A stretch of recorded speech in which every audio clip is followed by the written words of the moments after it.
think everybody's here. I believe so. There's Chit-chat.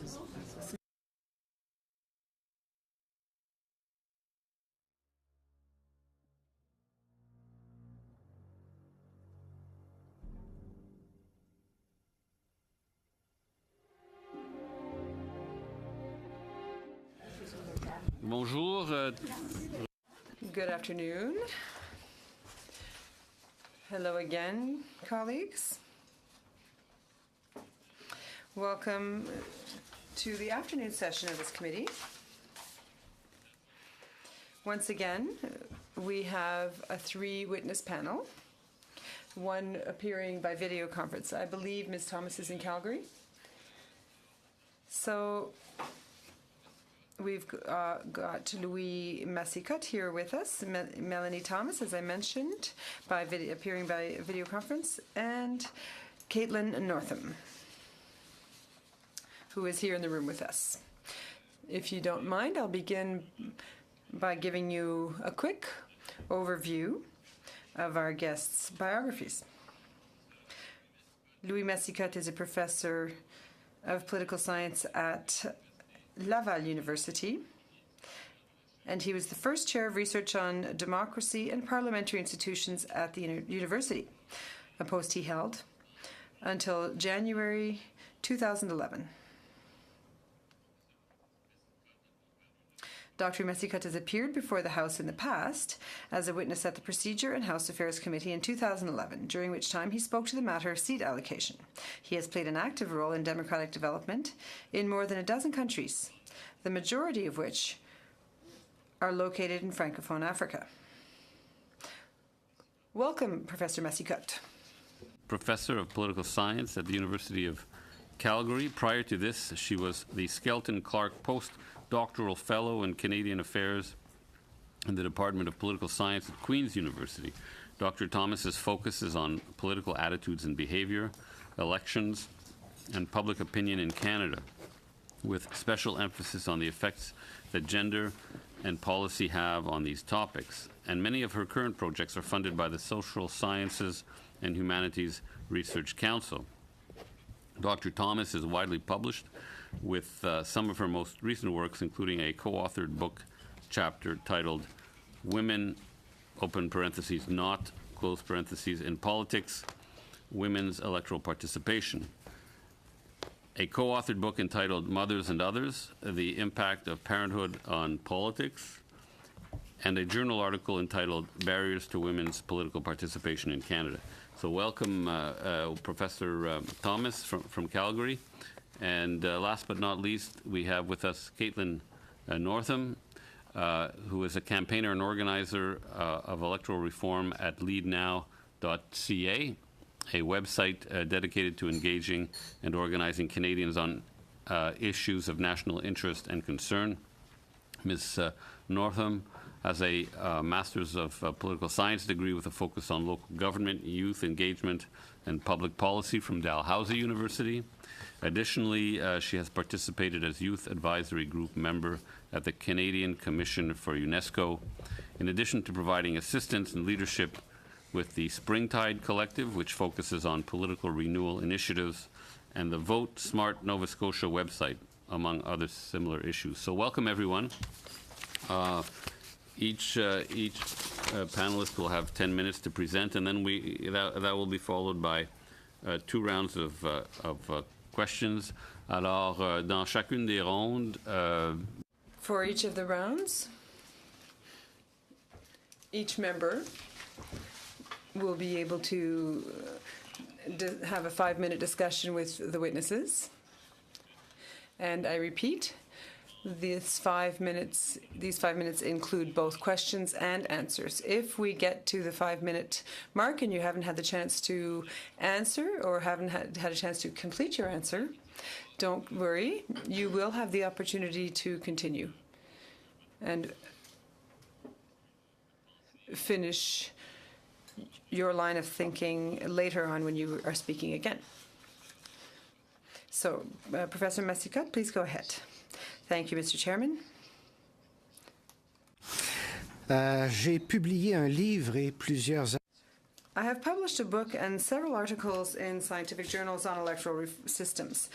When I worked at the Library of Parliament, right here on the Hill, to show you how long I've been interested in these issues. That was in 1983 and 1984, and we were already discussing whether or not to use a proportional model to elect senators.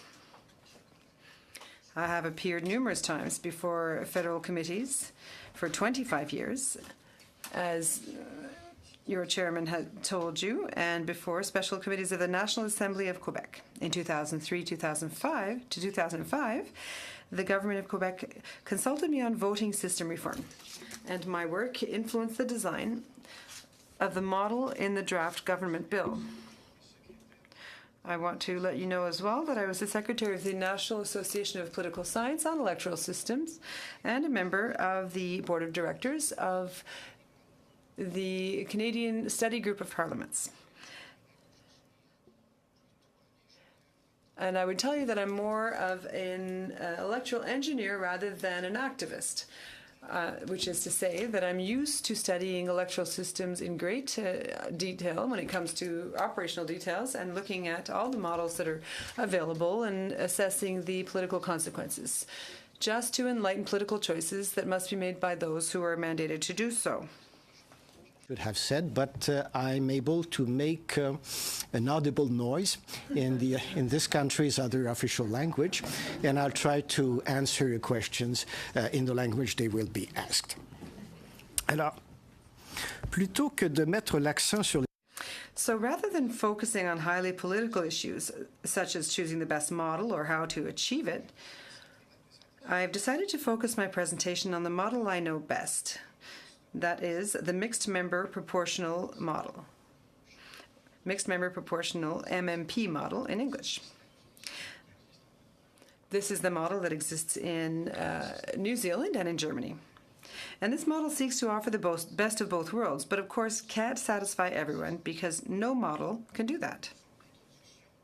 Quite simply, introducing this model would involve the following.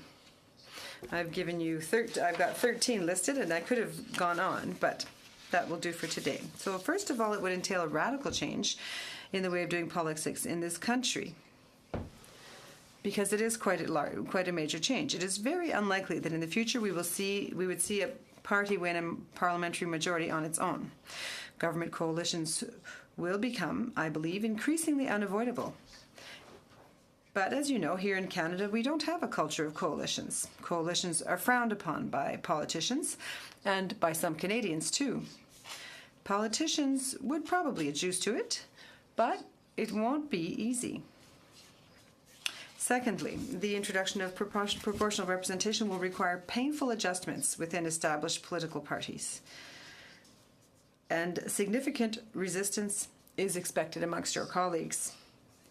If a party currently holds 5 out of 5 seats in any given region, proportional representation means that it will no longer hold 5 out of 5, but only 3, and perhaps even 2. So for the 5 current members to decide to support a change in the electoral system is a truly existential problem, since some of them will be left behind if the system changes, and no one can say who, which will make everyone more nervous. Thirdly, designing the model will be hard work, because it not only combines proportional representation with all of its complexities, but it combines a majority model. Someone said, and I love this metaphor, that it's the Mercedes model of the systems, which is a good metaphor, not just geographically, since the system comes from Germany, but also for car connoisseurs, it's most appropriate. Fourthly, and this comment is not made often enough, and it bears saying, in Germany, Scotland, and Wales, the mixed model, the MMP model, was introduced from scratch, because at that time in those countries, there was no elected parliament. It was a brand new system, so the transition was easier. there were no established interests among those making the decision. New Zealand, which is also interesting for that reason, is the only place I know of where the model replaced an assembly composed entirely of members elected in, as you are, single-member constituencies, like yours. And in New Zealand, the model was not freely chosen by parliamentarians, as you probably know. It was imposed upon them by a public referendum, and Parliament had to submit. Fifthly, introducing the mixed member proportional model in Canada would be in the context of 338 members elected in as many constituencies. The question of the total number of members to elect will come up because this model provides two sets of representatives. So suppose you stay with 338. That means that to make way for list members, you will have to reduce the number of constituencies to 160 or 200. In practical terms, that means that no constituency as it exists now would escape unscathed. Almost all members would have to accept new voters in their constituencies who may or may not support them, as well as adapt to a far vaster constituency than the one they currently hold. Now let's look at another hypothesis. To avoid that difficulty, you may decide to keep the 338 existing constituencies unchanged and increase the total number of members to make way for list members. Depending on the ratio you chose, you would end up with either 400 or 500 members. And though I don't doubt your ability to sell things to Canadians, I believe it will not be easy to do so in this case. Seventh, the next question will be the role and status of list members. Reform proposals typically don't have much to say on this matter, as you may have noticed. They simply say that these members help make Parliament more representative of real party strength in public opinion, which is undeniable, and of the demographic reality, because there will be more women and Aboriginal people and so forth, which is very likely. But what's not always said is what these list members would actually do. In practical terms, having studied the various countries that use that system, I can tell you that there's no clear answer to this question, and we can't answer with any certainty because it's gone differently in every single country. So there are at least two possible scenarios. I call one the German scenario, which is also the practice in New Zealand, and the Welsh scenario. Scotland lies somewhere in the middle. Let's begin with the German scenario, the better one, in my opinion, by the way, in which all members are equal under law because they represent the people as a whole, not a single constituency or party. There are not two classes of members in law nor in fact. There are members who have been elected under different procedures. The salary and the benefits are the same. And they have the same likelihood of moving up to senior positions. The other possible scenario, the Welsh scenario, is completely opposite. Under the Welsh scenario, there are twice as many constituency members in Wales as list members, and they have very little chance of moving up. Over the years, list members have become second-class members because they are not viewed as equals by their constituency colleagues. And if you look at their parliament, they've all been relegated to the backbenches as though they were less important. Let's come back to the issue of lists. Compensatory seats will be awarded from lists established by the parties. Almost everywhere the model exists, it is a closed list, where people are elected in the order of their inclusion on the list. It is possible to have an open list, and I noticed that several of you have expressed interest in that idea. The idea of an open list where voters can indicate a preference for a candidate and change the order of election decided by the party. I will be able to speak to you about the repercussions and implications of such a system if you wish. Some are very interesting and less known to some of you, perhaps, would be less interesting. I've got 1 minute left. So the problem of dual candidacies will arise with an MP model. One can generally be elected either by constituency or on a party list for a very simple reason. Because the more successful a party is in a riding, the less success it will have on the lists.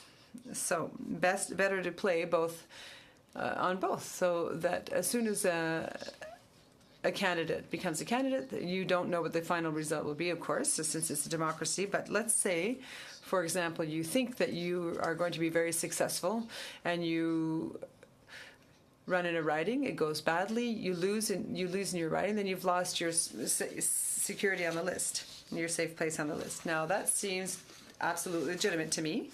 You can have double candidacy, I don't see why not, but not everyone agrees with me, especially amongst the population. And amongst MPs as well. I believe Mr. Benoit Petit mentioned it to you.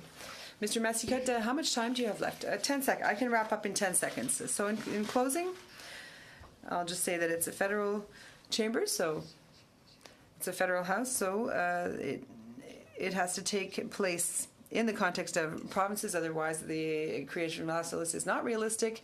And I'm pleased to answer your questions about the other technical aspects about the seats Überhang in German. Massicotte. Professor Thomas in Calgary for 10 minutes, please. Good afternoon. Thank you for the invitation to present. I am coming to you today as an expert in gender representation and politics, as well as an expert in Canadian politics. Broadly speaking, there are 4 points I would like to convey to the committee. First, there are arguably many good reasons why we might want to introduce proportionality into our existing federal electoral institutions. I have had many of my colleagues who have already spoken directly to this, so while I am happy to answer questions on that, I'm going to restrict the bulk of my comments to other things. Second, my professional interpretation of the current Canadian political context is such that I can't help but conclude that introducing more proportionality into our electoral institutions on its own will probably not meaningfully increase representational diversity in Canadian politics. And by representational diversity, I mean the representation of women, the representation of visible minorities, and the representation of Indigenous peoples as defined by the Canadian Constitution. Every single one of these groups is present in electoral institutions at a rate that is so much lower than their demographic weight that they would be better represented if we populated our electoral institutions by random chance. That this reality exists means that there are powerful informal barriers that work to keep women out of politics, people who are not white out of politics, and people who are Indigenous out of politics. Simply changing the electoral system is not going to address any of these informal barriers that are in place. I think we actually do ourselves a disservice by suggesting that simply increasing proportionality actually does anything meaningful for these informal barriers. Third, there is some evidence linking proportional representation to increased diversity and representation. I'll outline these in a moment if I have time, but I will also outline why arguably they won't work in the Canadian case. There is absolutely no evidence or very little evidence to support three things. First, there is no evidence to suggest that changing the electoral system leads to a corresponding change in the diversity of elected representatives. This is New Zealand's experience. There is no evidence to suggest that a preferential ballot, that is the alternative vote, mandatory voting, or online voting will have any effect on representational diversity. And to be frank, my fear is that by focusing on things like preferential ballots, mandatory voting, and online voting, that this sort of process is not committed to or especially interested in addressing our representational diversity shortfalls in a serious manner. Fourth, fourth, and I think the point I want to make most forcefully, there is simply no good reason now why we cannot have a House of Commons that adequately represents the Canadian public closely. And by that I mean it's 50% women, about 20% visible minorities, and at least 5% Indigenous. Though when I say that, I also want to cue that in 1996, the Royal Commission on Aboriginal Peoples suggested that Indigenous Canadians ought to have their own parliament, and I would defer to that particular recommendation on that point. To be frank, to suggest that somehow historically underrepresented groups or groups that have been told in the past that they shouldn't participate in politics, this would be women, visible minorities, and Indigenous peoples again, to suggest that these groups of Canadians somehow need proportional representation or need some kind of major institutional change to have representational fairness is deeply problematic. When we talk about proportional representation, there are a few reasons why people seem to think that PR leads to better representation for groups like women, minorities, and Indigenous peoples. One of the things is that I think people just make an ecological fallacy. They look at places like Sweden, they look at Scandinavia, they look at places that have a different electoral system, and they say overall those systems tend to elect more women, which means that if we had one of those systems, we would elect more women too. There isn't much, this is asking the wrong question, essentially, because these are systems that haven't actually changed the system, they've got different norms, so on and so forth. One of the reasons why people say women do better under PR is that there are more political parties to choose from, and so the idea is that if you have more parties, you have more access points for historically underrepresented groups. The difficulty with this argument in the Canadian case is that Canada has always had more political parties at the federal level than our electoral system would predict. So by our electoral system, we really ought to only have two parties, similar to what the Americans do. And you don't need to know much about Canada's political history to know that we've always had more. So I don't think that this is an issue of not having enough access points or not having enough political parties to choose from. Second, one of the arguments that gets made is that in proportional systems, or in more proportional systems, there's usually a party that acts as a contagion. This is usually a smaller party, it's typically left-leaning, and it typically starts making its candidate slate more diverse and more representative of the population. Once that small party does that, one of the things that we see in places like Norway is that larger parties follow suit, and it's that small party acting as a contagion that brings the larger parties that elect more representatives online with more women, more minorities, so on and so forth. This has been studied. This was studied a long time ago in Canada. There is a party that has had a nomination policy on the books since 1984 for gender parity and representation and for ethnicity and indigeneity and representation as well. This would be the NDP. Because this nomination policy has been present for a while, we can say with confidence that there is no evidence to suggest that having one party in the system that's committed to representational diversity and equity does anything to any of the other parties. So there's no evidence to suggest that this contagion that we see in proportional systems would transfer over to the Canadian case, because thus far it hasn't. And the other thing that's unfortunate to note is that there's no evidence to suggest that parties that actually make a step to increase their representational diversity actually stay there. So I don't want to necessarily call out every party, but in this particular case, the one case I can't help but comment on is the Conservative Party of Canada. Between 2006 and 2008, the number of women that were nominated in 2008 for the Conservatives, it was a considerable increase, and it seems as though that was deliberate. But this hasn't held. So in the most recent election, the number of women nominated for that particular party fell back below 20%. So we can make these representational gains, but in the Canadian case, one of the things that's clear is that there's no reason to expect that we will actually keep them. And there's no reason to expect that that will change if we change the electoral formula. A third reason why people will say proportional representation is good for women and for diversity is because proportional representation facilitates the introduction of quota systems. Or one of the things that gets said is that our particular system, single-member plurality, makes applying a quota difficult. I'm happy to speak to this in greater detail in the question and answer period, but based on a survey from spring 2016, so if there's been an election in the summer, this might have changed things, though I doubt it, there is is no reason to suggest that a proportional system with a quota does any better than a proportional system without a quota. The one system that seems to actually do well with quotas and does best with quotas happens to be ours. The difference between a voluntary party quota and a single-member plurality system for women's representation is considerable compared to our system without voluntary party quotas. But the quotas in other systems don't necessarily move the marker very much at all.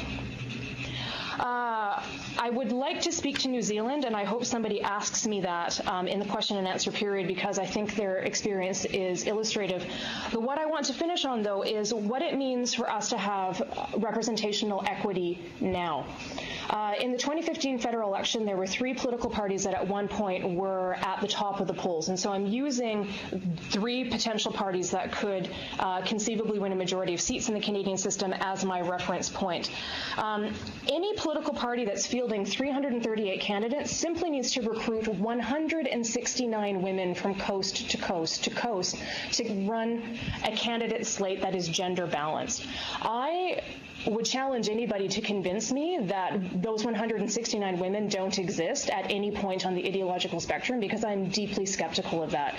That means for those 3 parties, they would simply need to recruit 507 women across 3 political parties from coast to coast to coast. The question that has to be asked is why this isn't happening now. If it sounds ludicrous for women to suggest that we somehow can't find those 507 women, it gets worse for other historically underrepresented groups. For visible minorities, I understand visible minorities are a very diverse bunch of Canadians, but if you just wanted to find candidates who were not white and were not Indigenous, a party would simply need to find 68 to run a representative slate of candidates that roughly match the Canadian population. This is 203 across Canada for 3 major parties. And like I said, I would never suggest that Indigenous Canadians ought to be satisfied with only 4 to 5% of the House of Commons when the Royal Commission on Aboriginal Peoples recommended them having their own parliament. But the one thing I would say is that if we're talking 4 to 5%, this would be 15 candidates out of 338. Why we can't find them, I don't know. That's a mere 45 across 3 political parties. So I can't help but conclude that to suggest a change in electoral systems is needed to give women, Canadians who aren't white, and Indigenous Canadians anything close to representational fairness, to suggest that we need electoral system reform for that is giving the people who are recruiting candidates a pass. The one thing I should be very clear about as well is that we have no evidence to suggest that voters discriminate against candidates on the grounds of gender or on race. There's simply no evidence in the aggregate at the voter level for that, which suggests that those informal barriers that are really powerful happen somewhere else in the political process. So I don't think that political parties, the institution that's doing most of this recruitment, I don't think that they deserve a pass on this particular front.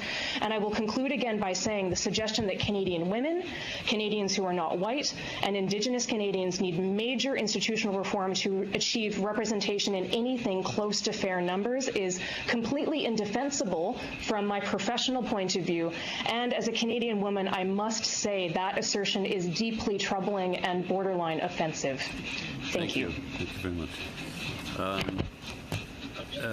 We'll go now to Ms. Northend, please. Thank you. Thank you to the committee for inviting me to be here today and for taking your summer to work on this important and challenging issue. I'm the campaign lead for electoral reform at an organization called Lead Now. We represent hundreds of thousands of Canadians from coast to coast to coast, and about 19,000 of our members live in one of your ridings. What our members have in common is that they want Canada to have a fair economy, a safe climate, and an open democracy. So Lead Now is a fundamentally member-driven organization, which is to say that we always start from what our community thinks is important, and then we work to bring their voices to the people with the power to make an impact on those issues. So I'm here today to do just that.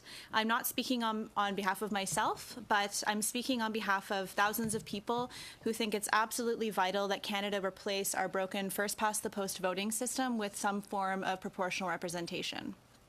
So to put together this presentation, we surveyed our community to make sure that we were representing them accurately, and nearly 10,000 people responded within 48 hours to our call out for input, and they wanted us to share some key messages with you today. So I wanted to start by reminding us all what it is that we're solving for. So the Lead Now community strongly believes that our first-past-the-post voting system is broken. It does not allow people to adequately and fairly express their preferences, and that in turn takes away power and choice from the voter.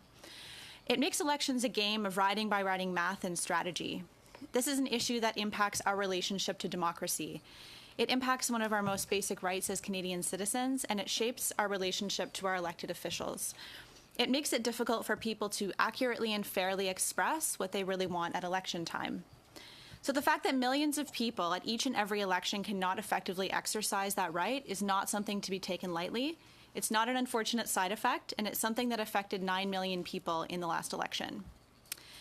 Canada is quite simply behind the times when it comes to having a modern voting system. We're one of the only OECD countries that still uses first-past-the-post, and we are the only OECD country that uses it at all 3 levels of government. We are outliers, and we're using a fundamentally unfair and unjust way to run elections, and that needs to change. So a little context now. Lead Now's involvement in democratic reform didn't start with the election of this new government. We've been working hard to improve Canadian democracy since our founding in 2011.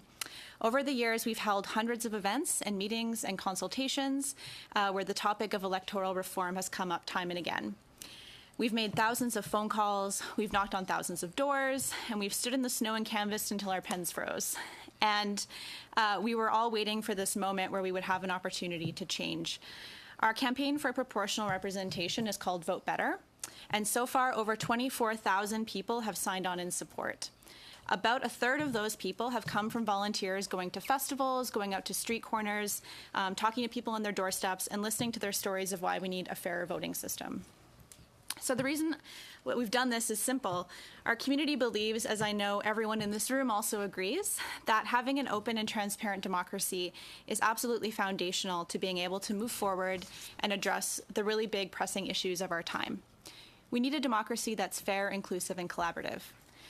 And some of you might be aware that we have in the past also run a strategic voting campaign, and the election before that, we advocated for inter-party cooperation. We did so because our community was frustrated by the distorted results produced by first-past-the-post. Our preference would be that people don't have to work around first-past-the-post pitfalls in order to express what they want. Strategic voting, as you know, happens when voters vote for who they think they can win instead of who they might truly want. And it happens when people are afraid to vote for their first choice lest it split the vote and empower their least favorite choice.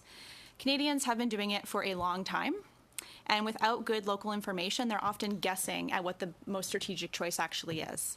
And expressing your true preferences and seeing that preference reflected in an outcome should not require strategy or access to polling information. So we believe that this frustration with first-past-the-post is commonly felt.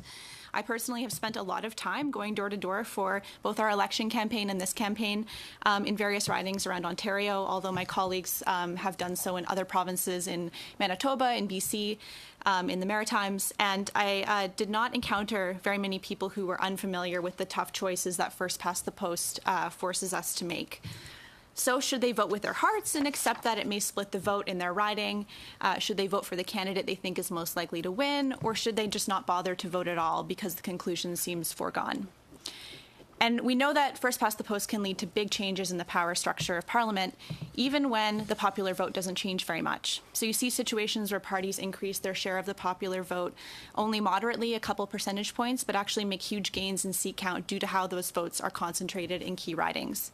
So this can have the impact of propelling parties into majority governments without a majority of the vote, as we know, which we know can also give a party a tremendous amount of power. It also means that voters in those key swing ridings may get more attention than voters in the safe ridings. And these are symptoms of a broken voting system in action.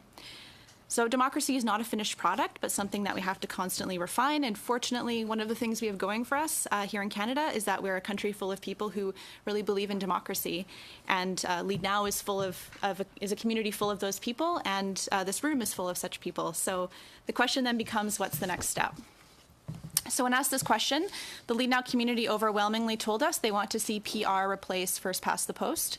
So 85% of them said that was their preference because it's the only way to address the fundamental flaws with first past the post. And we prepared a brief, which I don't believe you have in front of you today, but you will have shortly, which has more detailed reasons on why we prefer PR. And I believe many of the other experts that have been before this panel have already summarized many of PR's benefits. But we'll just summarize a couple of the things that we think are most important. Firstly, it's just fundamentally more fair.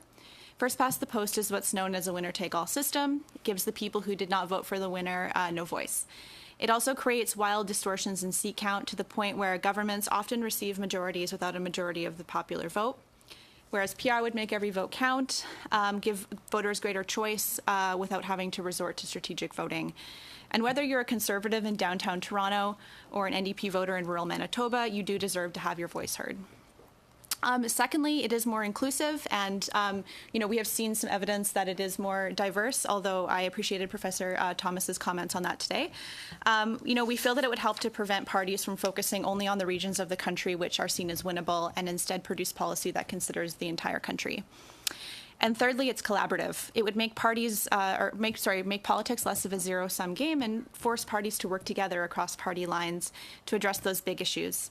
Our community has told us that they're tired of adversarial politics and they want governments to take the time to compromise and craft solutions that will stand the test of time, rather than spending their time undoing or amending previous policy decisions by previous governments.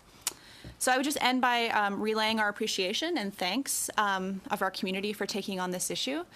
As I said earlier, I believe we all share common values of appreciation for democracy, and we want to do what we can to be more inclusive of everyone. We know that changing our electoral system is a big step. You've been hearing a lot of different arguments over the last week or a couple weeks, and you will be hearing more as you go out on the road. And the Lead Now community just believes that this is a time to be bold. This process has opened an amazing window of opportunity to leave a lasting legacy and give Canada an improved electoral system. The truth is that we lag behind the rest of the world in using an unsophisticated voting system to try to represent a population that is growing increasingly more diverse. And it isn't meeting the challenges of representing everyone's voice, and that has impacts on real people. So it's not just an abstract question of which system is best, but a question of whether we want to be committed to ensuring that everyone is included in our democracy.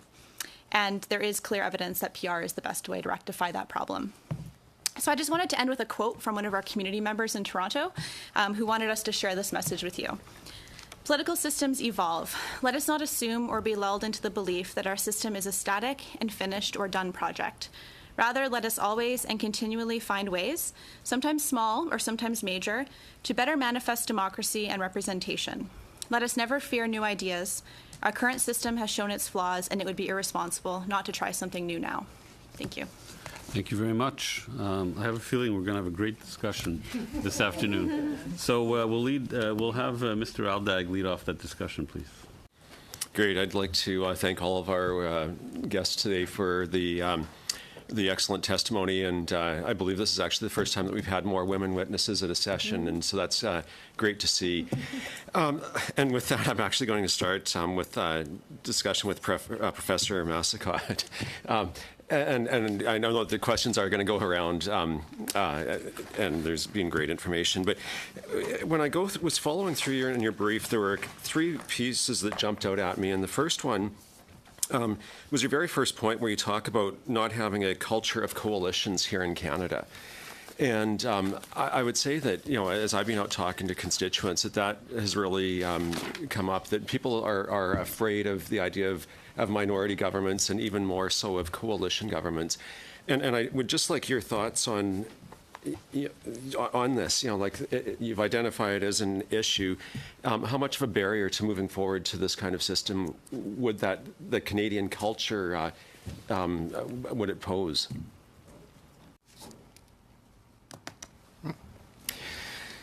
Thanks for your question.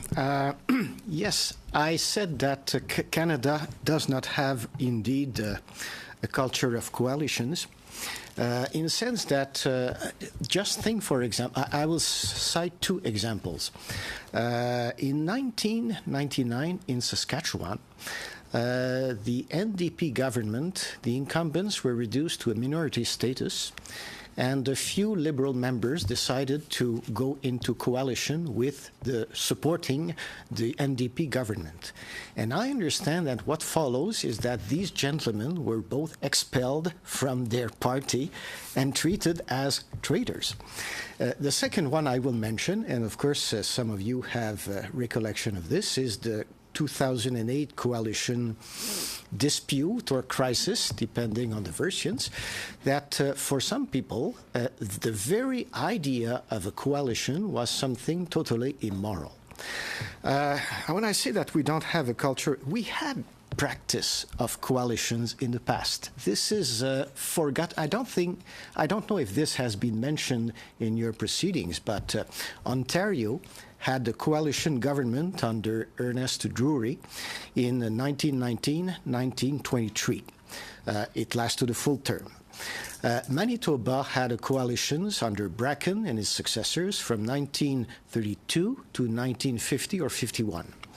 British Columbia had a coalition from 1941 to 1952, and Saskatchewan had the coalition government under Anderson from 1929 to 1934. The interesting thing is that these coalitions were quite lasting. We have the impression, based on the experience of some European countries, that coalitions, by definition, are short-lasting. These coalitions lasted for the full duration of the legislative term, except that we haven't had such coalitions because there is seemingly an assumption, I'm afraid, that if a party goes into coalition with another, presumably stronger party, they are kind of absorbed by this other party, and no party, of course, wants to lose its individuality. And if I can make a comment, we've heard a couple of things. One is that in the case of coalitions, the smaller party can actually have a disproportionate share of the power. And the second is that I think there's a bit of mix-up between coalition and minority government. And as you're right, we haven't seen really coalition governments in recent decades. It's more minority. And people equate that to instability. And so in the conversations I'm having, there just is this unease that any change from a majority system may create more upheaval. I know we've seen evidence that says that's not the case, but like I say, we're up against this culture, Canadian culture and attitudes, and how difficult of a sell is it going to be that this move is in the right direction? The standard reaction of Canadian politicians when they are facing minority parliaments is to opt for a single-party minority government. And I suspect this has to do with the following reaction, that this is the way they are used to govern, always all fellows from the same party around the cabinet table. And second, these minority parliaments are typically short-lasting. 18 months is the average duration. It is understood by most partners that the parliament will not last its full term. And it is understood also that at the earliest possible opportunity, the government will push on the button and get what seemingly they seem to believe is due to them. I mean, getting a majority. Thank you. We're at 5 minutes, so we'll move on to Ms. Rempel, but please, as I said, introduce your thoughts on the next round or at the next opportunity. That'd be appreciated. Ms. Rempel, welcome to the committee. Thank you, Mr. Chair. Today. Dr. Thomas, it's a pleasure to see you. I'm a big fan of your work, as you know. And I appreciate you introducing the concept of barriers today. And with regard to your work, there's one piece that I want to look at, and it's a paper that you wrote called Barriers to Women's Political Participation in Canada. And in it, you note that at the federal level, regulating nomination and electoral campaign financing and spending limits through Election Canada has mitigated some of the issues related to financing as a barrier to entry to women in politics.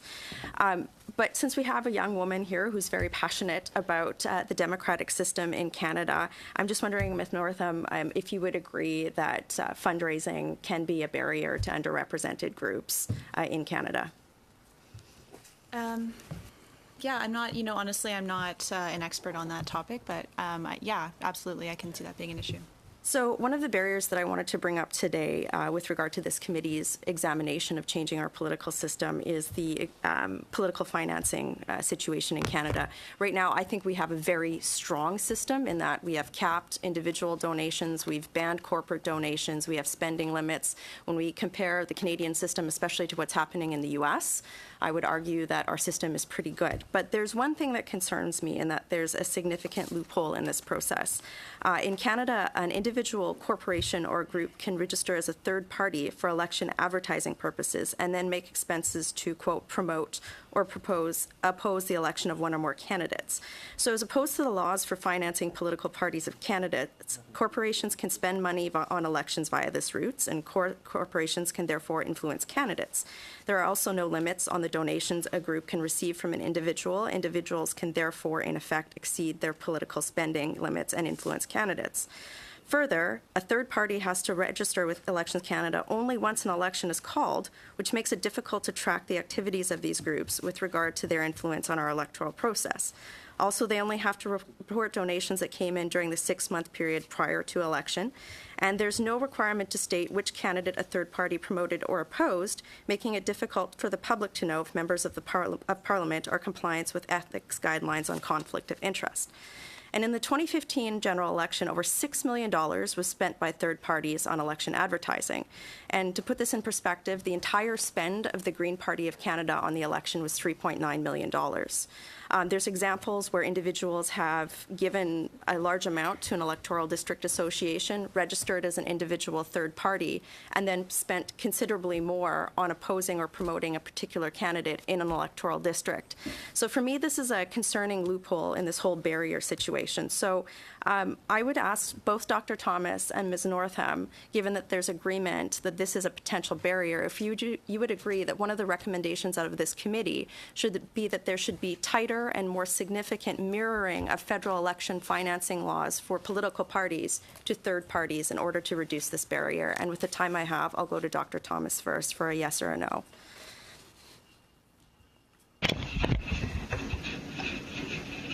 Sort of. When I look at barriers that specifically affect women, it strikes me as implausible that a third party, we call this third party advertising in the literature, this third party advertising is going to be directed primarily at political parties. I would be surprised to see it directed at any individual women. So if I was looking at how... I actually have a specific example of this.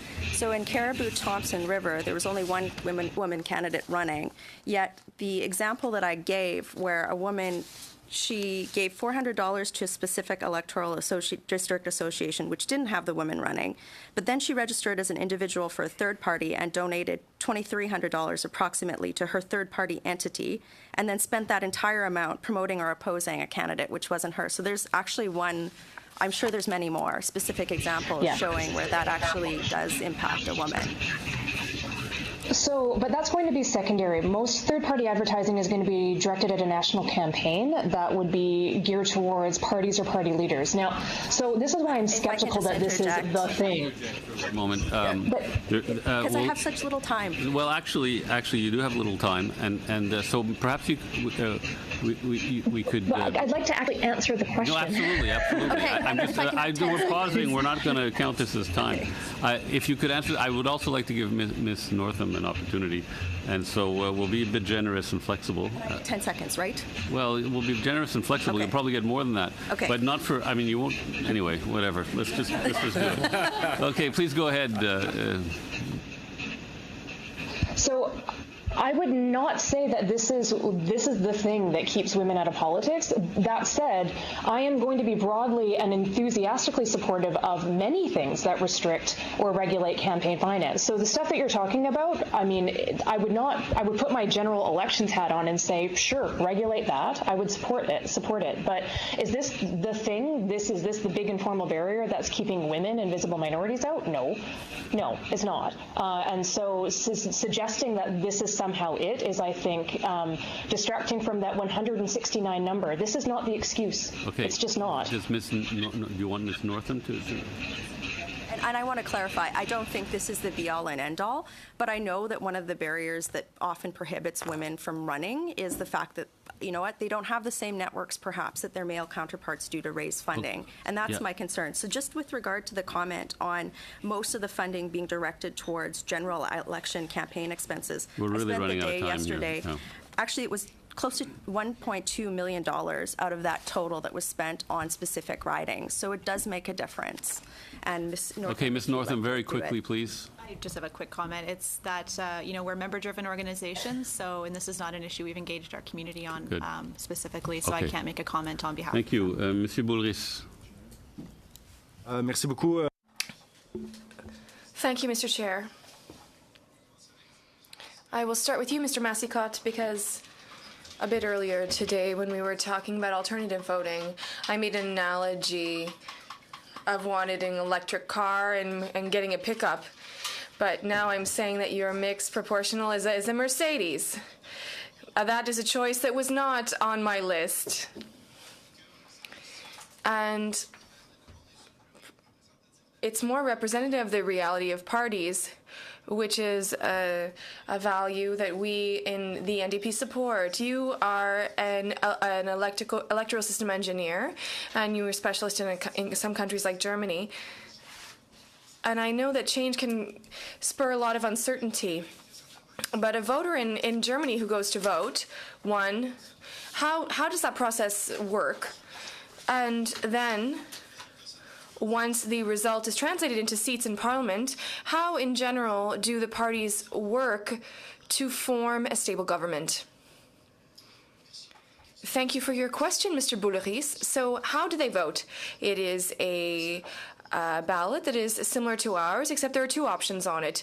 Voting for a candidate on the left of the ballot, and on the right, there is a list to vote for a party. So there are two votes rather than one, even though it is possible, by the way, to make the system work with just one vote in favor of one candidate and counted both for the candidate and the party.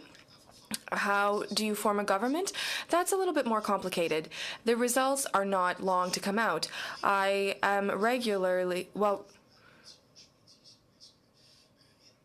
it's almost right on Sunday afternoons recently. The results are available very quickly. And many jurisdictions that I know, and I'm not talking about Canada here, would do well to be so quick.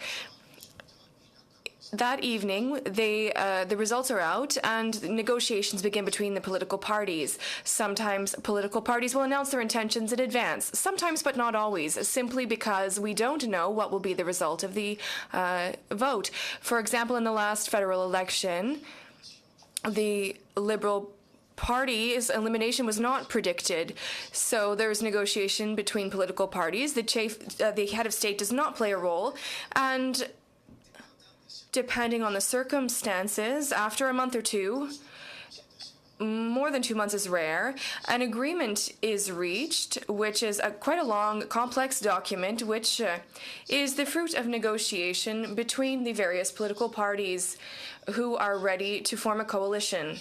And coalitions can be of several types.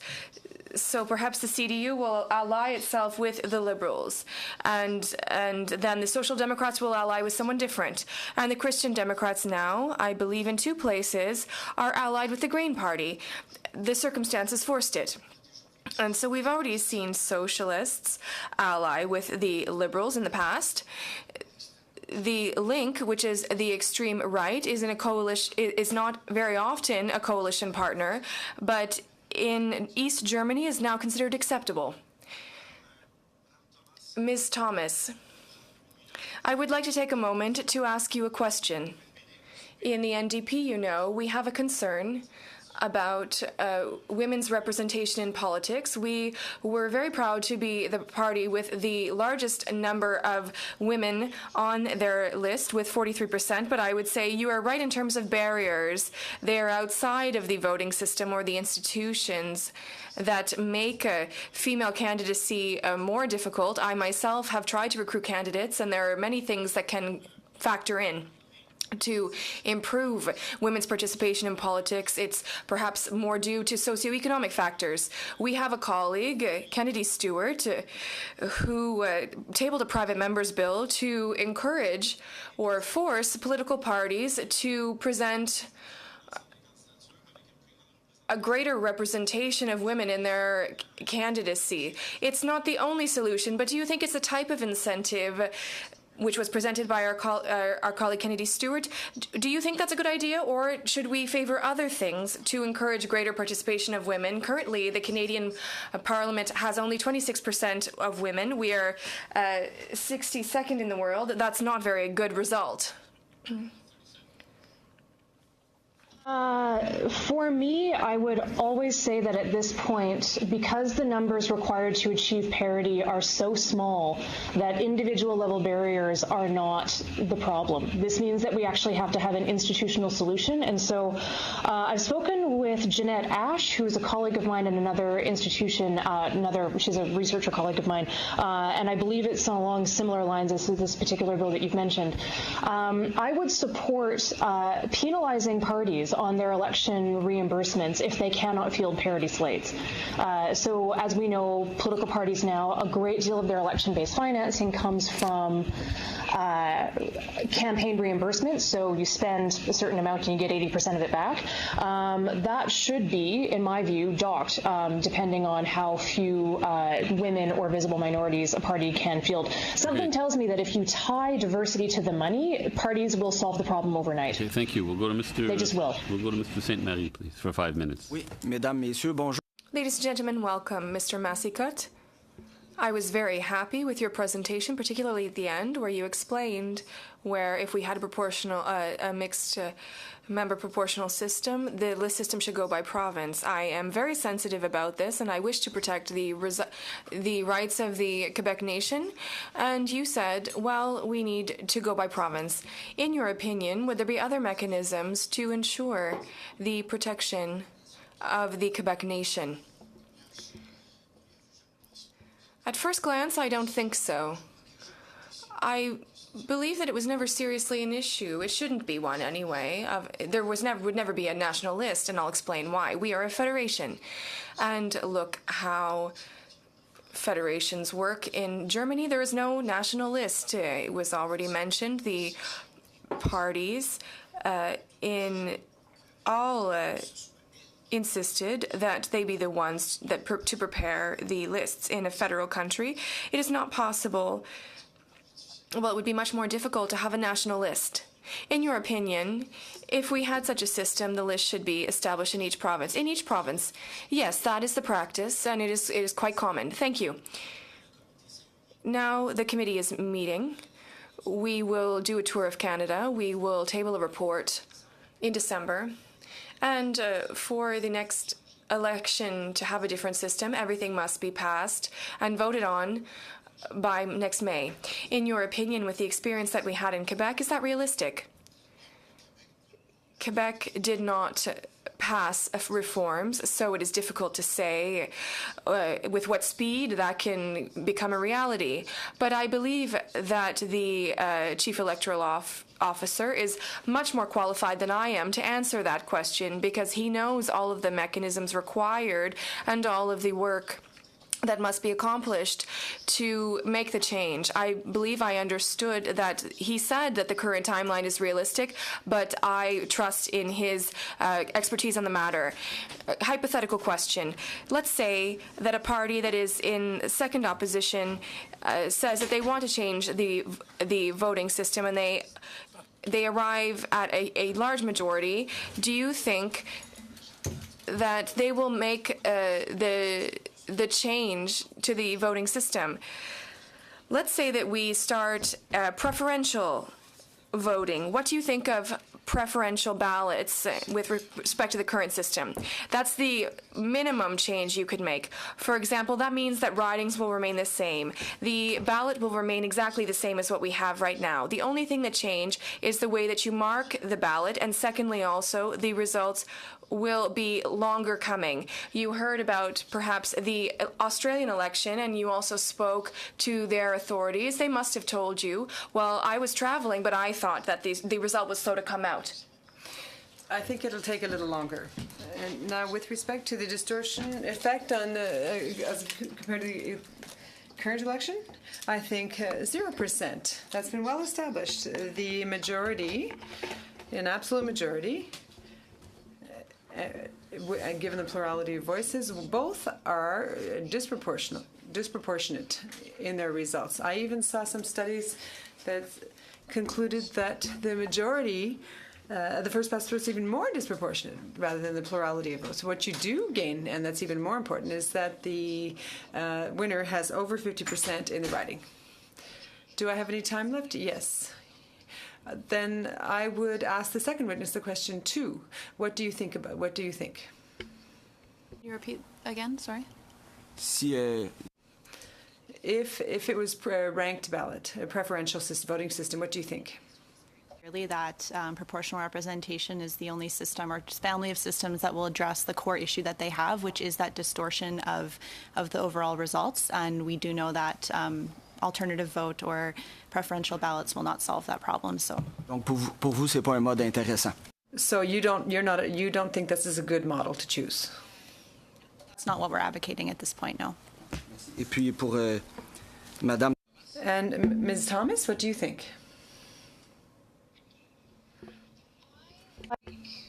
Preferential ballots with a large district magnitude. So the idea that we would move from our current system with just the X on the ballot to a preferential rank with simply electing one candidate, this to me is a big change for no payoff. But I can imagine a scenario, and we have had scenarios in Western Canadian provinces where we've used something similar to single transferable vote, where if your district magnitude is large enough, you can solve a number of problems potentially related to strength of party discipline and proportionality. But the kicker is introducing the preferential ballot alongside a larger number of representatives coming from a district. The drawback is that those districts either have to be so much larger than ours are now that it's unfeasible, or we need to do something like triple the size of the House, which also strikes me as not feasible. Thank you very much. We'll go to Ms. May now. Thank you, Mr. Chair, and thank all the witnesses. In the first 5 minutes that I have, I want to zoom in on this issue of recruiting women candidates, because it's something about which I have a lot of personal experience. And with the permission of Professor Thomas and Ms. Northam, I'd like to share my anecdotal experience and ask you if there's any academic literature to back up some of my intuitive observations about why proportional representation will help us have more women in Parliament. So first thing, my first anecdotal experience was being a woman as Executive Director of the Sierra Club of Canada, viewed as a desirable candidate by various parties. Actually, at different times, I was, flattered. Yes, leaders of the New Democratic Party, Liberal Party, and Progressive Conservative parties all at one time tried to woo me, and it is a very nice experience. But you say, oh my gosh, I don't want to do that thing. Now, I'll tell you what my reasons were when I tell you that I've now gone through the experience of being at the other end of the phone, trying to convince really fantastic women candidates that they want to put themselves forward and run in an election. And I succeeded in the last election, not as well as the NDP, where credit's due, but we had 39% of our candidates were women. That's 131 women out of 336 candidates. But here's something that I'm wondering is an informal barrier, or at least a factor that I can't find in the academic literature, which is that women say, I'm prepared to work hard, I want to make a difference, but I don't want to jump into a pond full of snapping crocodiles. I don't like the culture of politics. Ms. Northam said earlier that, quote, Lead Now community, I think you said, is tired of adversarial politics. And my observation, particularly from consulting with Green Party members of Parliament around the world who deal with proportional representation systems for the most part, is that when you change your voting system towards a proportional representation consensual system, you change the culture of politics and it becomes less nasty. You do away with what Susan Delacourt describes in great detail in her book Shopping for Votes. You do away with targeted dog whistle wedge issues, and you create incentives for consensus and working together. And I would suggest, my last point, and then I'll ask for your comments, starting with Professor Thomas, that this may explain why, in looking for elected women in Canadian politics, there are proportionately far more at the municipal level, where we, for the most part, don't have political parties. You're shaking your head. We don't have more women in political elected as municipal government. We always had traditionally. So, in any case, I'll turn to you now. I think this is personally. I think this is a factor that won't come up in the reasons. I think you're right that if you just change your voting system and that's all you're looking at, you're not going to get more women. But as a point of fact, countries, democracies with proportional representation have more women.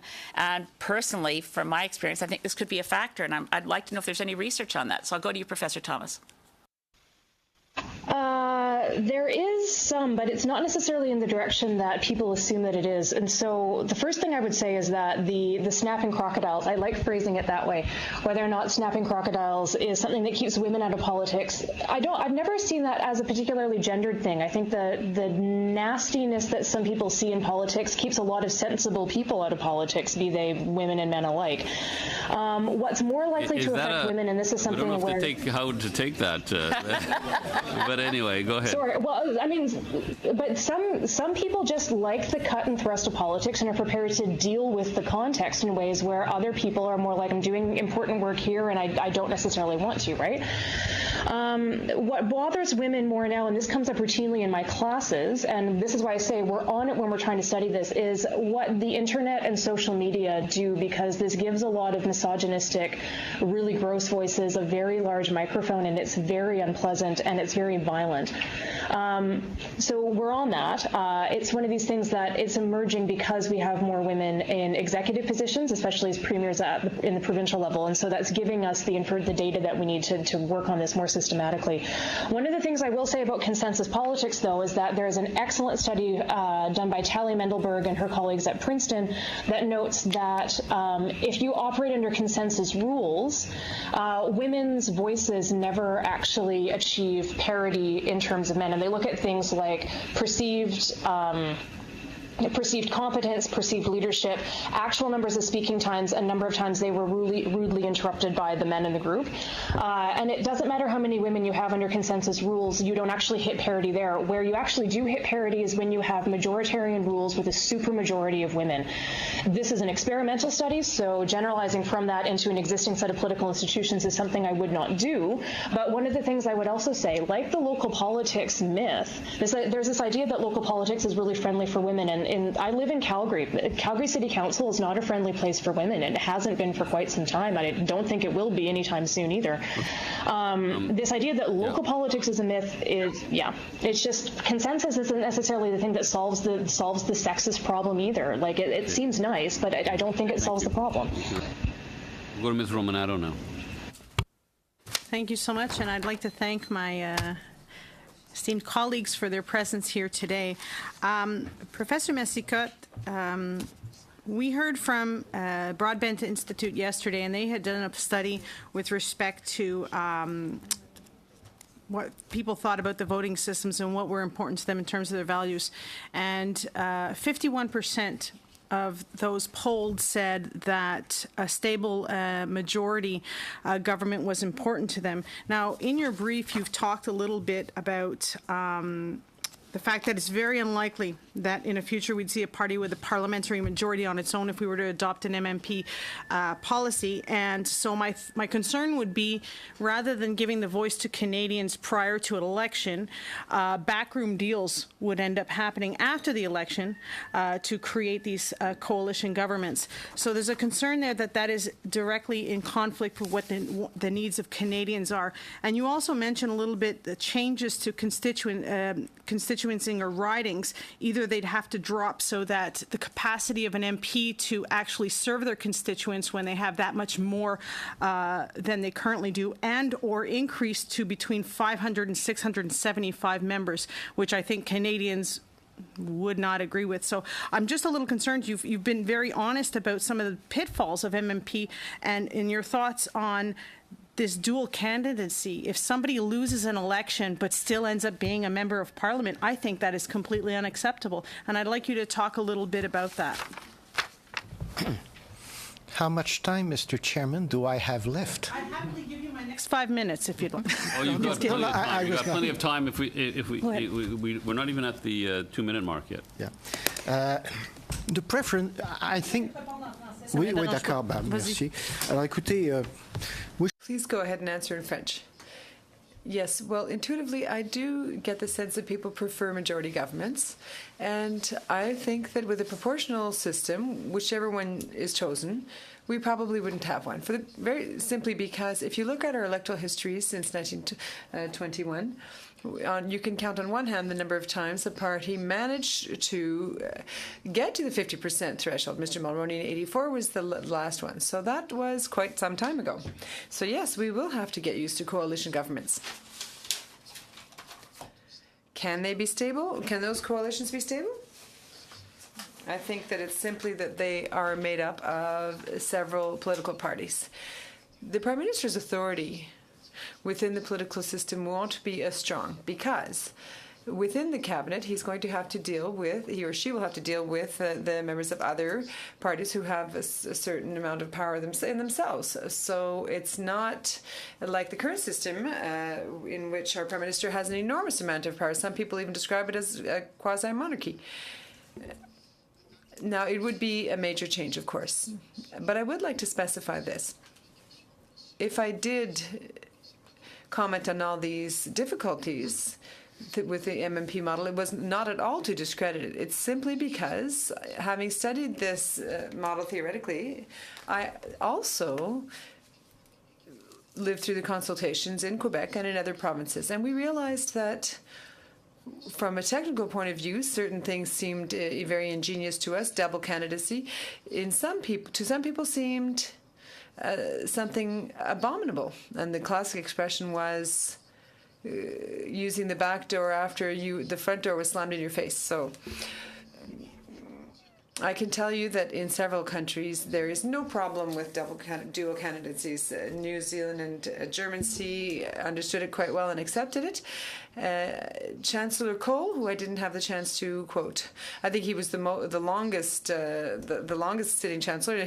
Although Chancellor Merkel is giving him some competition now, but he was beaten twice in his own riding, and thanks to the list system and the double dual candidacy, he was able to be re-elected as a list candidate. So I didn't look at his biography to see if anybody protested that, but it doesn't seem so.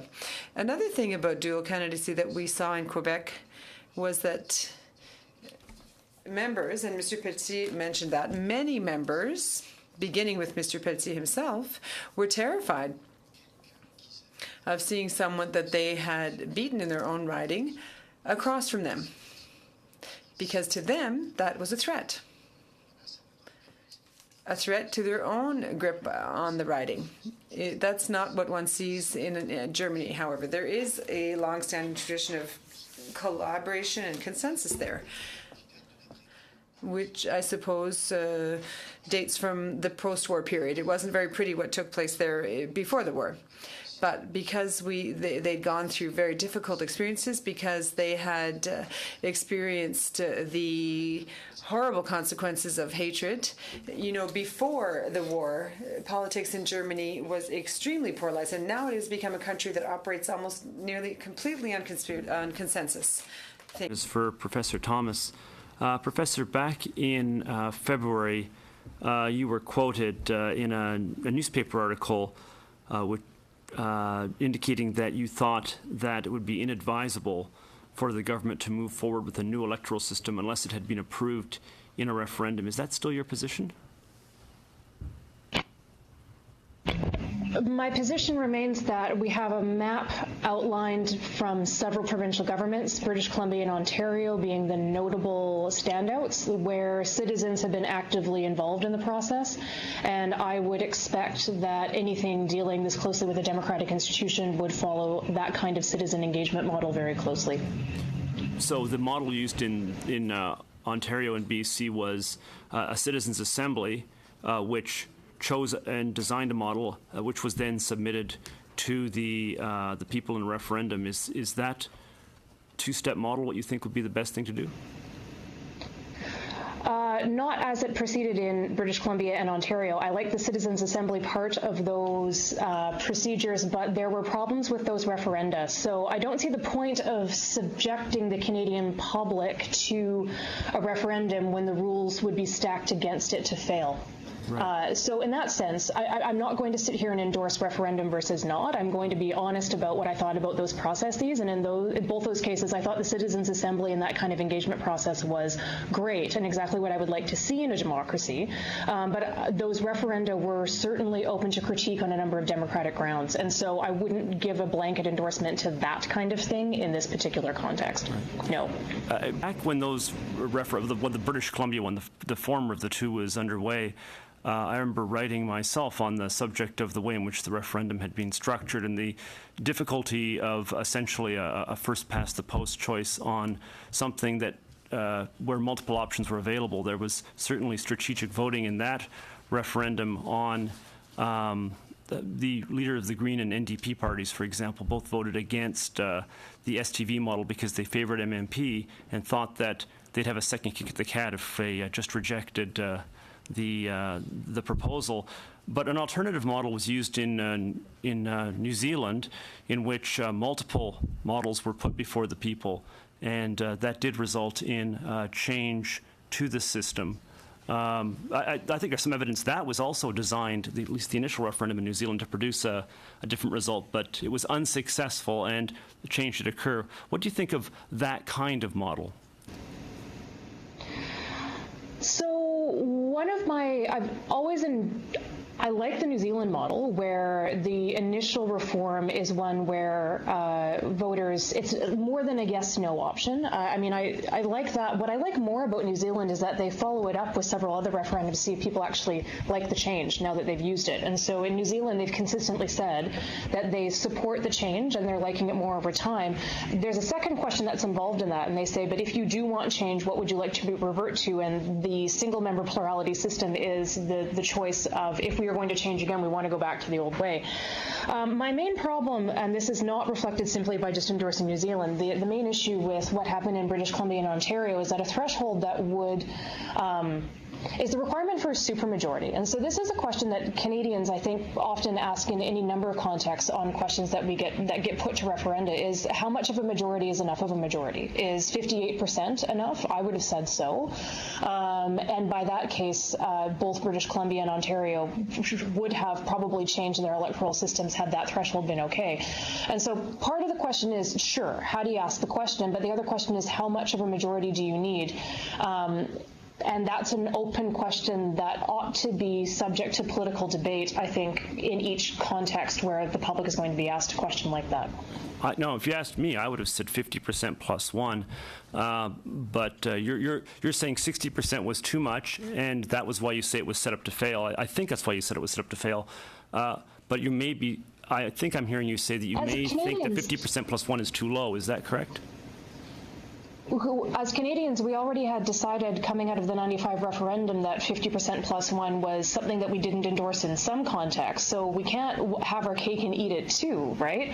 And so this is the thing. We've got, every time the thresholds required for a referenda are going to be political and going to be structured by the context in each particular one. And so the generalities I can draw from the Canadian political process is that in 1995, under a very particular question, there were people in the Canadian Federation that said 50% plus one was simply inadequate. And then the flip side is that 58% was also seen to be simply inadequate as well. My only point is that having a proper and fulsome discussion about where we want to draw the line is something that I would advise in the context of a referenda in general. We'll go to Mr. DeCourcy. Thank you, Mr. Chair, and thank you to our three presenters. Merci beaucoup de votre témoignage. Thank you so much for your testimony. To comment on or I guess answer to my comment here, but I'll start with Ms. Northam, because the quote that you cited from one of your members to end your testimony to me struck me as one of modesty and encouragement to everybody here to be mindful of the process of improvement that we can undertake as a parliament to continue to improve our democratic processes. One of the things that I've been challenged with some testimony over the last number of weeks is someone who comes and in one breath claims that Parliament is undemocratic as it is right now and therefore illegitimate, and in the very next breath expresses their yearning desire to see this Parliament exact its democratic legitimacy to enact reform. I think that rhetoric and hyperbole is a bit overblown, and I wonder if you can comment on that, and then I'll ask some of the other, I guess, our other witnesses to comment as well. Do we as a Parliament have the democratic legitimacy to enact reform, and should we put some water in our wine when we're talking about how undemocratic Parliament is right now? Yeah, I think that it's probably quite difficult to go into this process as members of Parliament. You're not, it's not like you don't have any skin in the game, right? So I think it's in some ways admirable that that you have, you know, sort of, you are going through this process knowing that it will have implications on the way that you do your work.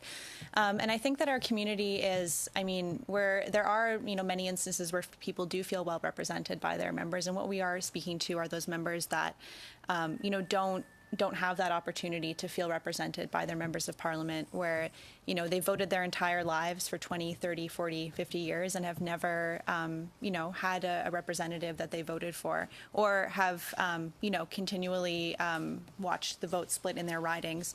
So I think that's what we're really speaking to, is that, you know, there is that element present in the Canadian electoral system, and that we are looking to improve upon that. Monsieur Massicotte. Oui. La légitimité n'est pas un concept. Legitimacy is not a scientific concept. It's a normative concept. So I think they say legitimacy is in the eye of the beholder, I believe it's said. So it depends on each person's perspective. Let's say that our system's historical lesson is that there were several reforms throughout Canadian history of our electoral system. Now, beginning in 1920 in Manitoba and ending in 1956, I believe, in Alberta, I have reviewed circumstances under which these reforms were adopted. In each case, Parliament proceeded, the Legislative Assembly, that is. So we're talking about Manitoba, British Columbia, and Alberta, and in each case, the Provincial Assembly proceeded without holding a referendum. No one even discussed the possibility of holding a referendum at the time. So, according to the custom at the time, that is how things were done, it would seem.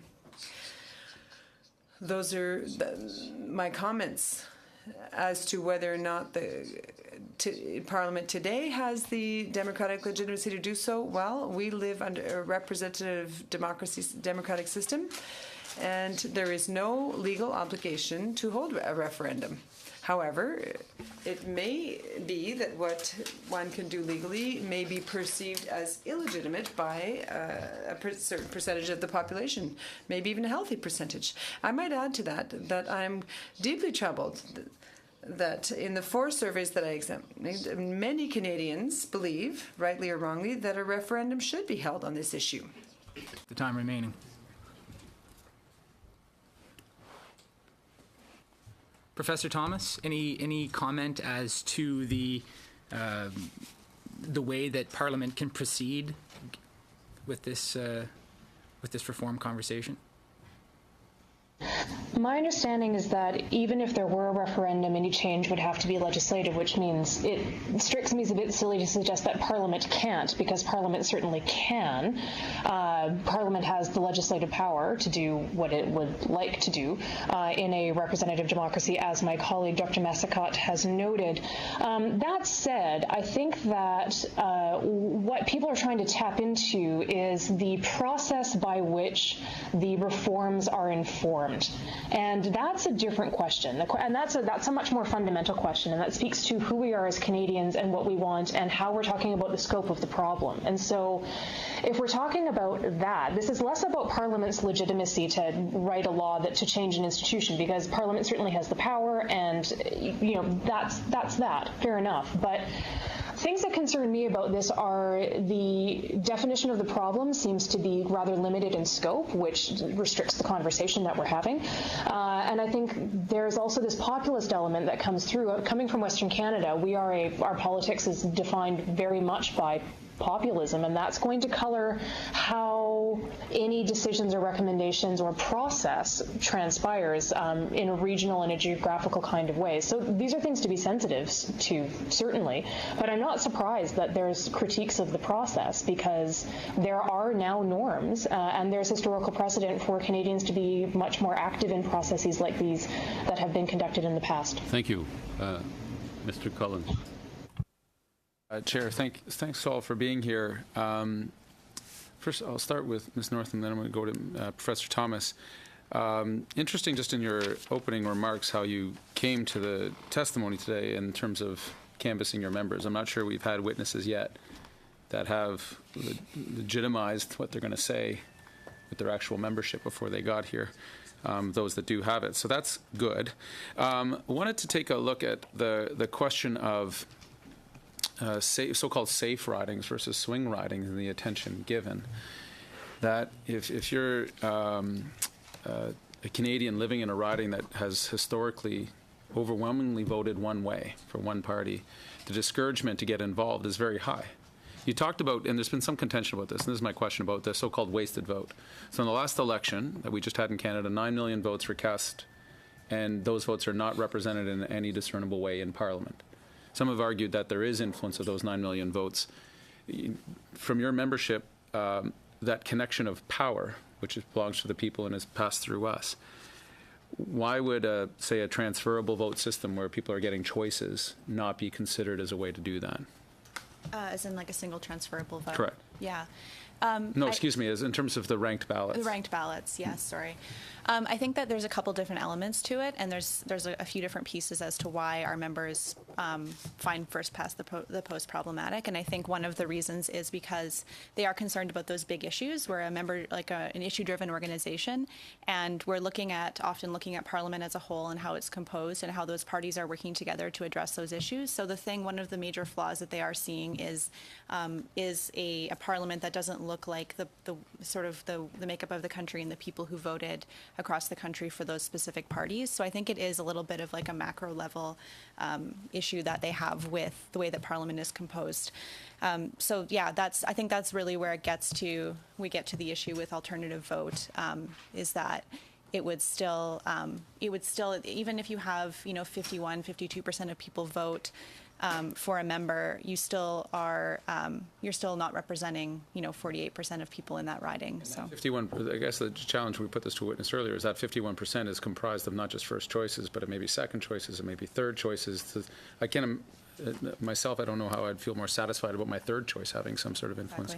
Exactly. I wanted Professor Mascott. This sort of triggered something about the power of the Prime Minister under different results. So we've known that proportional systems lead to more power sharing, coalition, or cooperative governments, and that you said diminishes the power, I believe those were your terms, diminishes the power of the Prime Minister's office, and by extension, the Prime Minister, and by extension, the Prime Minister's office. I see that as a wonderful thing.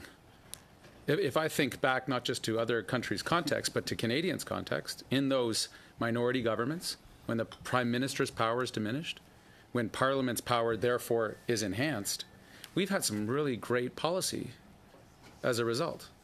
Am I mistaken in this observation? Well, That's a normative question, of course. And by great policy, let me be more clear. Public health care, pensions, post-secondary education support, the flag. These all came out of times when the Prime Minister and his office, always his, had to share power, had to... I wonder if we would actually have reform of the National Energy Board right now if the Prime Minister's office was not allowed to just do as they say rather than listen to other voices at the table. Absence of a majority does not equal, as you say, bad policies. I wouldn't be sure if absence of a majority guarantees all ties. Just talking about chances. Yeah. I've been far impressed by the work of ERRE and Liphart on this point. And I don't believe that countries with PR systems are necessarily Edens of harmony, except that they are not, it's not hell either. And it's very important because I think we all tend to assume instinctively, and I must say I had exactly the same attitude, we all tend to assume that things will go better if we have majority governments. And Liphart had the wonderful idea of looking at the indicators of good governance and finding, as I'm sure he told you, explained that there wasn't such a big difference between countries with majority governments or coalition governments. And perceptive people had seen that before. So this will happen. Fear-mongering will be done in politics from time to time, especially when change is proposed. That the fear is this, that, and the other. I think we're at 5 minutes, Mr. Cullen. All right. I'll wait for the next round. Okay. Monsieur Reyes. Mr. Massicotte, I drew two quotations that you made from interviews with magazines. Naturally, you might have changed your mind since then, but I'd like to know a bit more on this. Last February, with Prince Arthur Media, you said that the Prime Minister cannot move forward with electoral reform without popular support. And in March, with Radio-Canada, you said that polls currently show, and you referred to this earlier, speaking with my colleague across the way, that people are not disgusted with the current system, despite what everyone might have us believe, and that they should be consulted via referendum. Those were two quotes that you gave. I would like to know if you're still in agreement with those two statements, and if they have differed since that time. So, listen, you are following me very closely, I see. I would say on the second statement, with respect to the polls that I had quoted, it was on the basis of the first poll done on that, and it was conducted by Insight, I believe.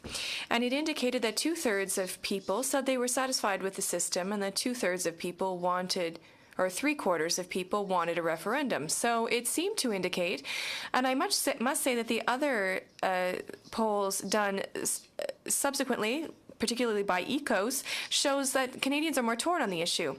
I didn't have the time to indicate it in the interview, but the question asked in some of the cases was extremely loaded, if you will excuse the expression. They said, are you in agreement to have the government party, with the government party conducting the reform? And the question yielded a more predictable result than in the other polls on whether there should be a referendum held on such and such an issue. So I think, nevertheless, that, and I must say, that I do not feel any real horror or disgust from Canadians with respect to the current electoral system, for right or for wrong.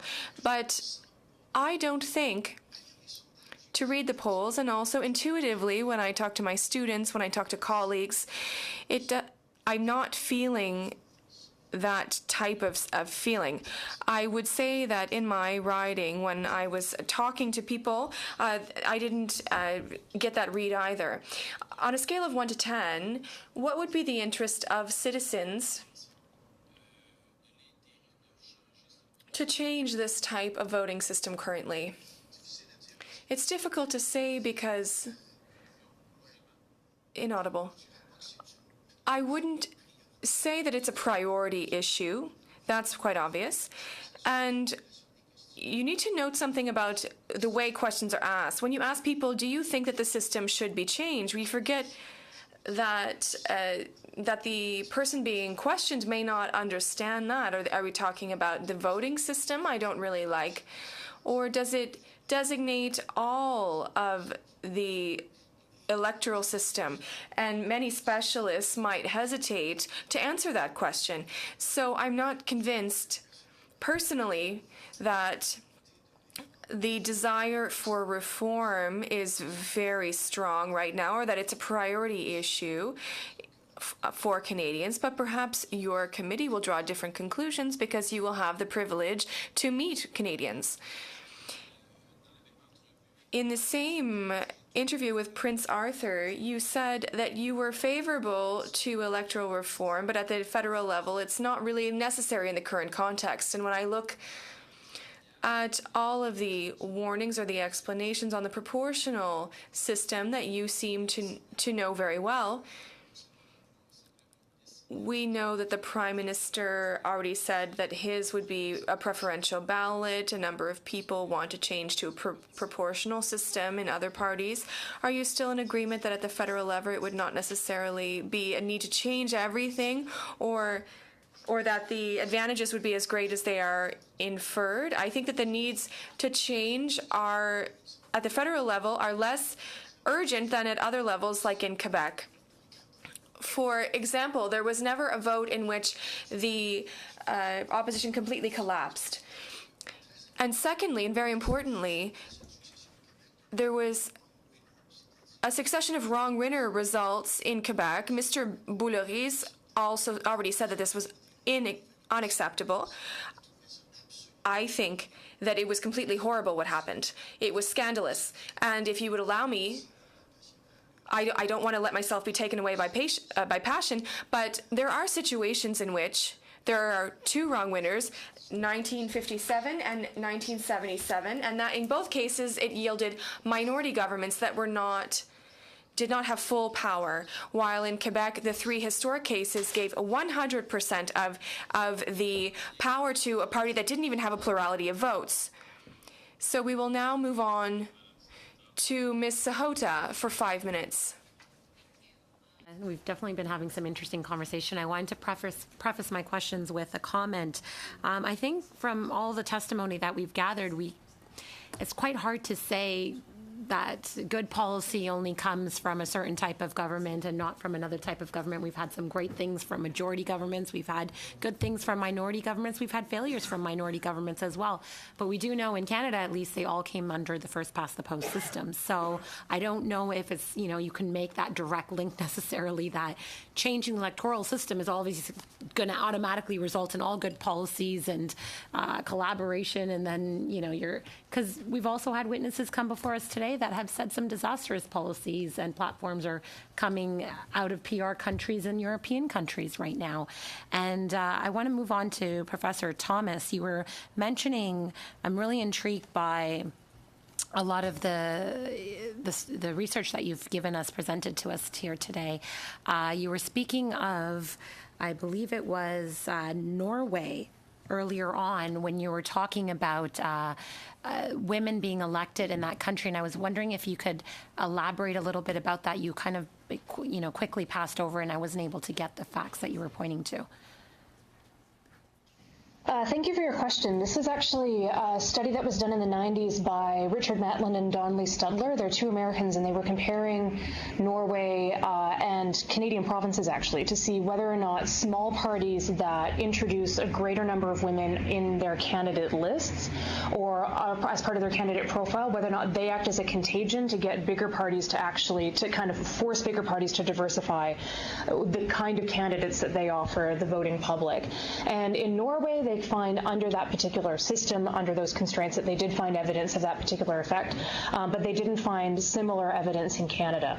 What this means is that Canada can have smaller parties that arguably aren't contesting for government because they're not able to win a plurality of seats or a plurality of votes that gets manufactured into a majority of seats. What it shows in the Canadian case is that that contagion effect that we saw in Norway does not exist in Canada.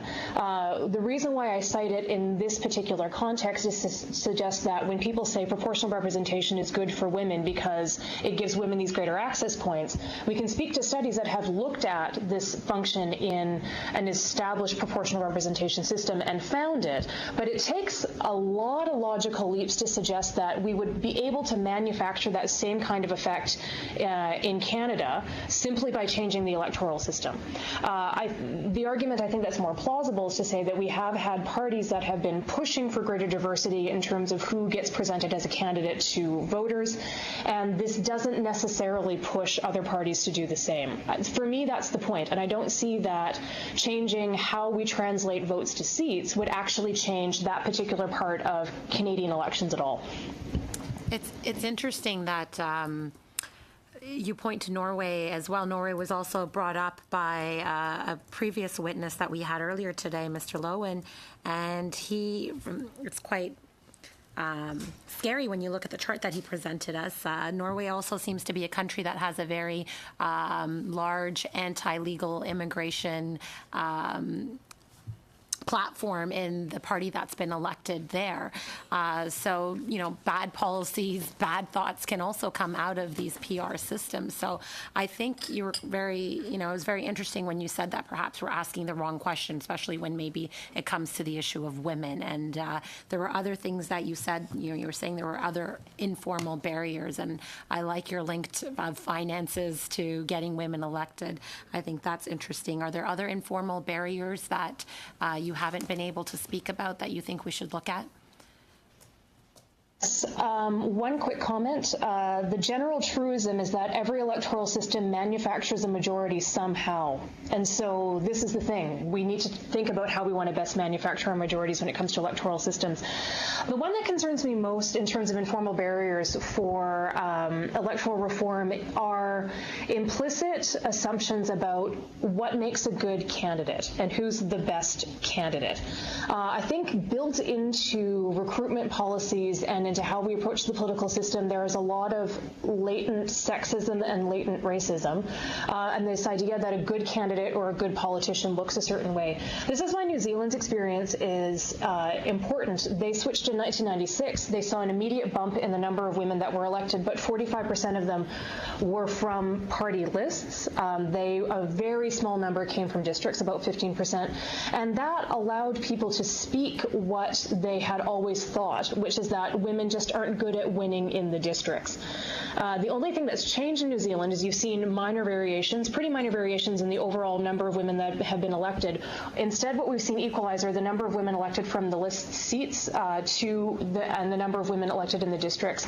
And so part of the informal barriers that I see, because the numbers required for parity are so low, 169, it's just inconceivable to me that people who wanted to recruit and nominate 169 women couldn't do it if they wanted to. It just, the numbers are not on anyone's side there.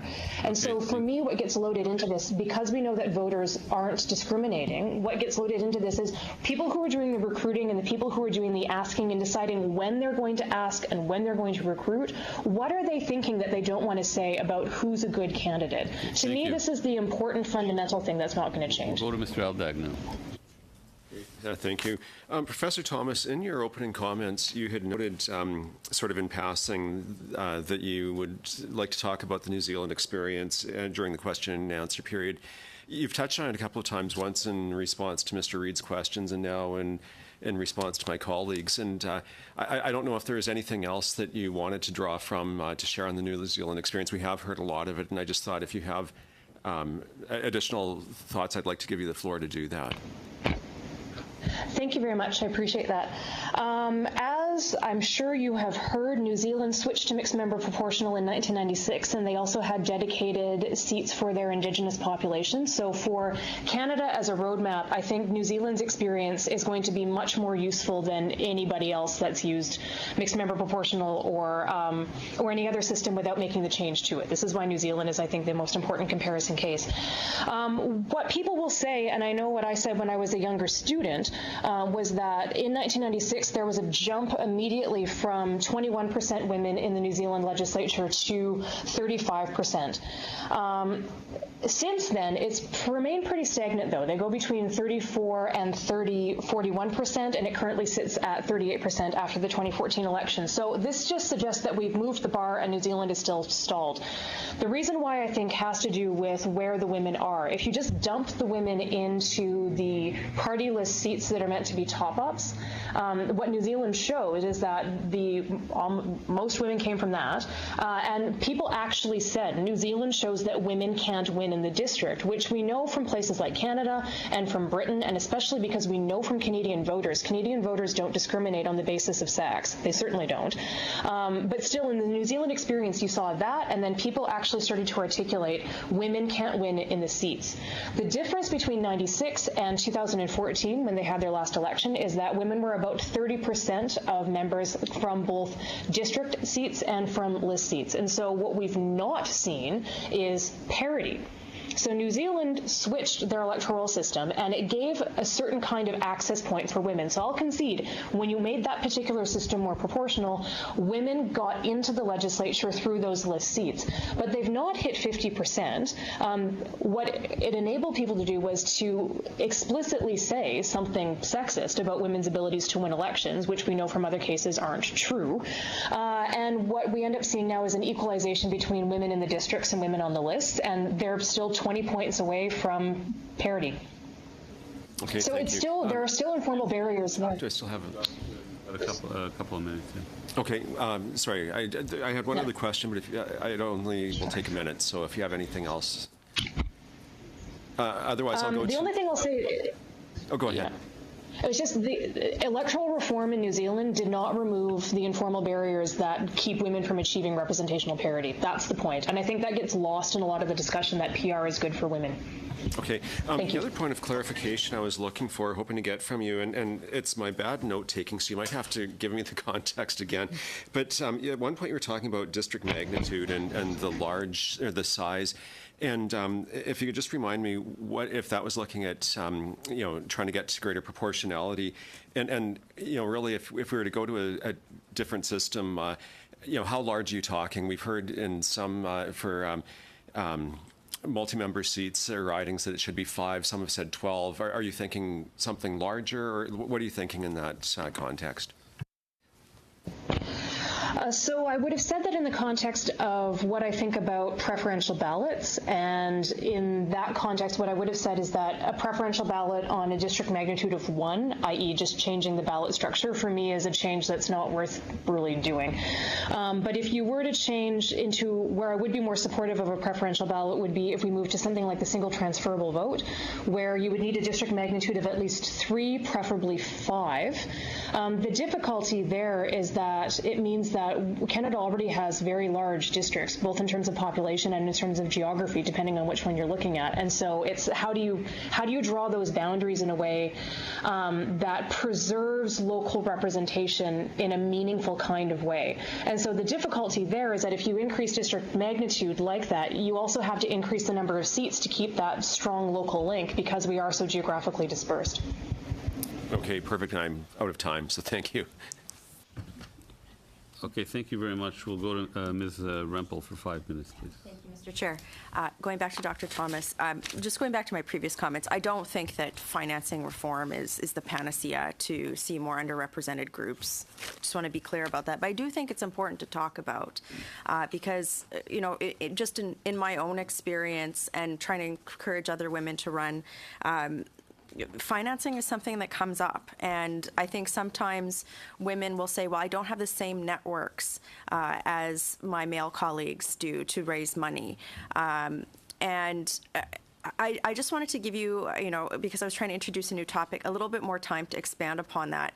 And I do think very strongly that third-party financing reform could tighten up and perhaps level the playing field for some women or underrepresented groups in general, or groups with differing political thought.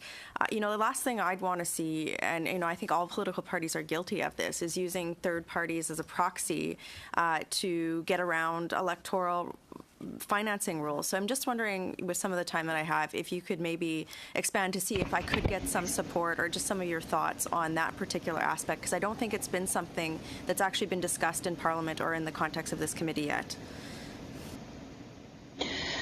So where I think money matters most for women comes in at the nomination stage, and this is one of the things that you've talked about, where regulating how much people can spend on nominations does a lot for historically underrepresented groups. Something that should be noted for the record is that networks matter, and they matter for money, but they matter as much for recruitment. And so electoral district associations that have women on their executives, especially women as their EDA presidents, they're much more likely to run women as candidates simply because you've got somebody with the network who knows a woman who can actually do that kind of recruitment sort of thing. Where women tell us that money becomes a barrier is also at that nomination stage, and they do it for things, and it matters in ways that it doesn't matter for women. And it's not just getting the money doesn't matter for men, rather. So it's not just about getting money for things like getting on the ballot and mounting a campaign. It's for things like after-hours childcare. It's for things like hair and clothes and the whole presentation that women are required to engage in ways that men aren't. And where this comes into the third-party financing side of things is I can imagine a scenario where, and you see it happening south of the border, I can imagine scenarios where a third party decides that they don't like a particular it seems that where they don't like a particular kind of candidate and they will engage in a very targeted kind of campaign that way, being able to, on grounds that we would say would be undemocratic and problematic. And in that sense, I would always say that that kind of campaign finance regulation is going to be good because money matters in that particular context. So having that be very controlled is important. When it comes to actually helping women's numbers, though, being able to regulate and have clear pathways for things like nominations and recruitment, this is where the money really matters for gender parity in terms of elections. Just to continue on this thought, you've talked a little bit about how PR isn't necessarily a panacea in removing some of these barriers. I'm just thinking forward. I would think that third-party financing would be very, very impactful in terms of how candidates would be selected on a list or how candidates would be chosen in a PR system, given you would perhaps have more, I'm just theorizing, there might be more individual distinction depending on how the system was set out. Do you think that if there was a change to the electoral system, that third-party financing could be even more impactful, therefore requiring perhaps more stronger mirrored legislation like we have with federal political parties right now? So I would say that any instance where you're introducing a party vote, so that would be a change from what we have now where we vote for a local candidate. So if you were to move to a mixed member proportional system where the classic one is you vote in the district and then you also vote for your party overall, or if you were to move to a list PR system where the vote is simply cast for a party, then third-party voices, as you've described, would become very important because they could direct their campaigns at an actual ballot or an actual ballot decision that doesn't have any kind of link to that local sense. And so that would be something that kind of setup would be something that would need to be addressed. What I would say about list construction is I'm less concerned about third-party finance and how the lists are constructed, and I'm more concerned about the informal barriers that already exist inside political parties, because it's parties that draft the list, which means that in places like Sweden, where we know that they've been able to elect a gender-equal parliament, it's because you had parties that voluntarily zippered their list and alternated between women and men. And so so in the Canadian context, I identify most of the informal barriers that block women's candidacies or put women into districts that they can't win or all these other sorts of things. Most of them are in the black box of political parties, and it cuts across the spectrum. So it's an equal kind of like it's the problem are parties kind of thing. And so third-party finance matters in terms of how you might persuade somebody to vote for a party, certainly. But there are other powerful barriers that exist inside Canada's political parties that would come into force on list construction and on any other kind of candidate nomination, for sure. Thank you. I should mention that Professor Messicott has to leave at 4, so he when he does leave, it's not something we said. It's okay. So we'll go to Mr. Boulris, please. Oui, merci. Thank you, Mr. Chair. Just a small comment to start. Professor Thomas, I am convinced that my colleague Kennedy Stewart will be very in agreement with you when you said that if political parties had consequences for not having gender parity in their list, the problem would be solved overnight, because that is exactly the proposal he made with his private member's bill. Ms. Northam, I would like to hear you speak to the fact about which radical idea what a radical idea it is that someone could vote for their first choice in Parliament and be able to get it. And that is something that exists in most Western democracies, while we have a system that creates systemic unfairness. I will give you 2 examples, and then perhaps you could react to that. On Vancouver Island, the NDP received 33% of votes. The Green Party, 25%, the Liberals, 21%, and the Conservatives, 21%. There were 5 NDP MPs. They're all excellent, and I like them a lot. There was 1 Green MP, but no Liberal MPs and no Conservative MPs. So for 42% of voters who are Liberal and Conservative, they have no representation. One could say the same thing for my NDP friends who are in downtown Toronto who are no longer represented. And the Conservatives on Montreal Island, who have a certain percentage of votes but have no representation. In your opinion, what should we do to ensure that the NDPs in downtown Toronto and Conservatives in Montreal and Liberals in Vancouver Island can all have representation? Well, have PR would be the short answer. I think I was sort of thinking back to what we were discussing earlier around is this a thing that people are really asking for? Is this a thing that people want? And I think it was really interesting for me going door to door a lot in the last election, speaking to people specifically about this problem. And I think that the way that you ask people about it is very interesting. So if you come to someone and ask them, are things working for you right now? They might say yes. But if you then show them a pie chart that shows just how many people in their riding voted for a different candidate than the one that was elected, they go, oh yeah, that's not fair.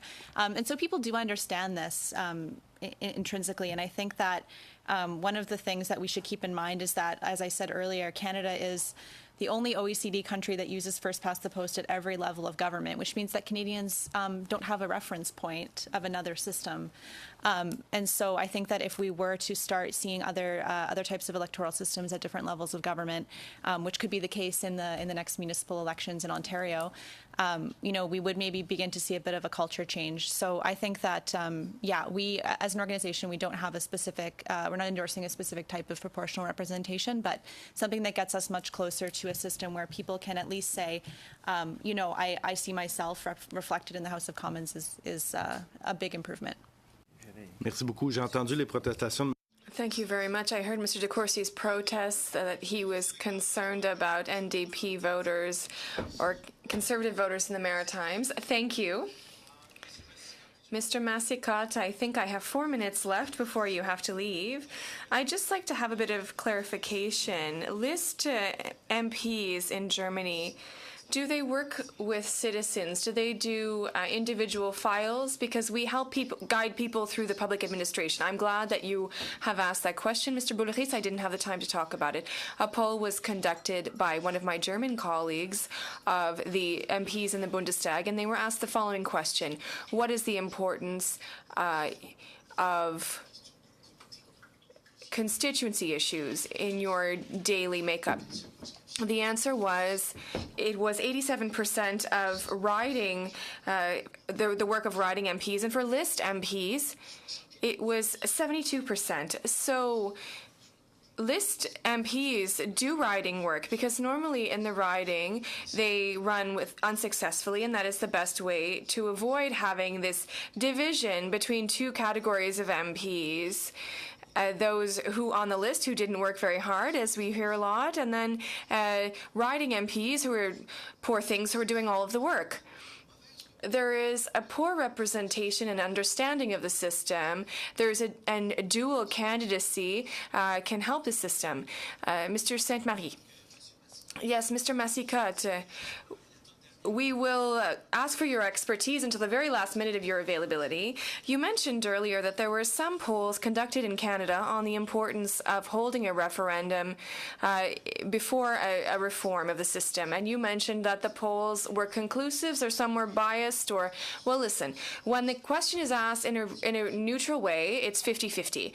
And sometimes just up to 63%, if I recall correctly. And when the question is asked in a more robust way, we get very high percentages. If the government decides to proceed with the reform and decides to hold a referendum to consult Canadians on the issue, do you think that the simple majority of 50% plus one should apply? Well, I'll give you an answer, a skilled response. Referendums are consultative, and as the White Book on Quebec Sovereignty said in 1978, because referendums are consultative, there doesn't have to be a victory threshold specified. That's very interesting, because I jumped a little bit earlier whenever Ms. Thomas reminded the rule of 75, after 75%, 50 plus one doesn't necessarily need to apply. There was the rule in Ottawa, in the National Assembly in Quebec. They said, no, that's the rule that applies. And in the NDP, they say 50 plus one must apply. So thank you. And it is a problem.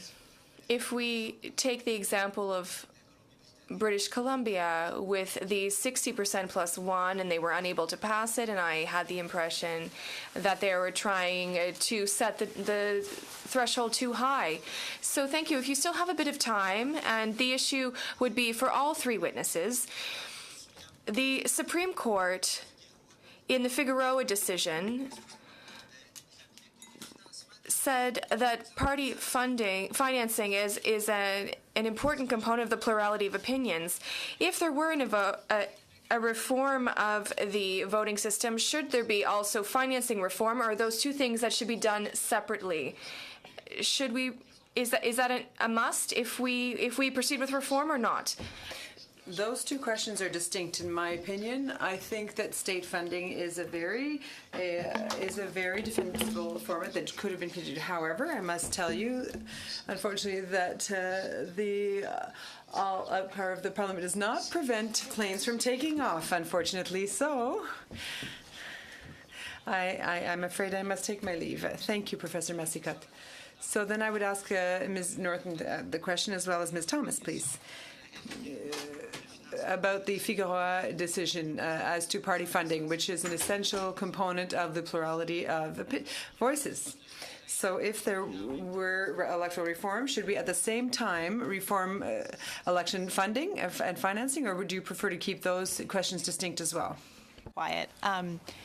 Yeah, I honestly can't speak on behalf of the Lead Now community on this issue either. We haven't consulted our members on it. We're broadly supportive of anything that would help, smaller parties or more voices be represented in the House, but we'd have to see more. Okay. Yeah, it's already a big question on its own. Madame Thomas? Thank you. What about you, Ms. Thomas? Is this asking about public financing for political parties, like the per vote subsidy or something along those lines? Oui. Yes. So I think that, so those are, I am inclined to agree with my colleague, Dr. Messicotte, that these questions are distinct, but I also think that they are linked.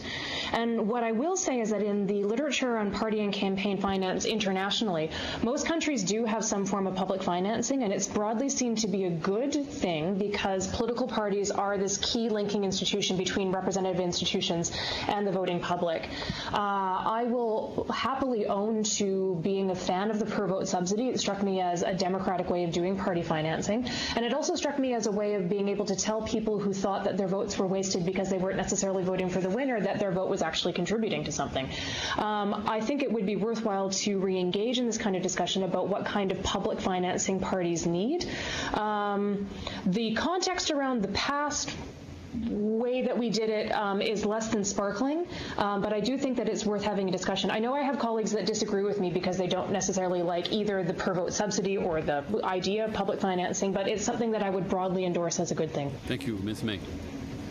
Thank you, Mr. Chair, and thanks. I'm so sorry that I didn't get to ask Professor Messicotte my question, but I would love to have known what he thought about STV.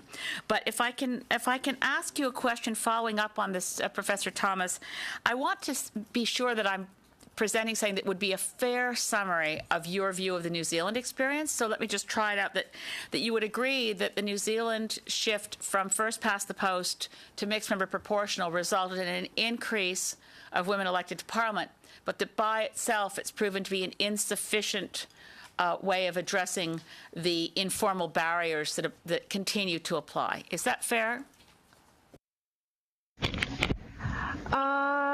As long as it was not phrased as the shift was necessary but insufficient, because I don't think the shift was necessary, but it certainly has been insufficient, yes.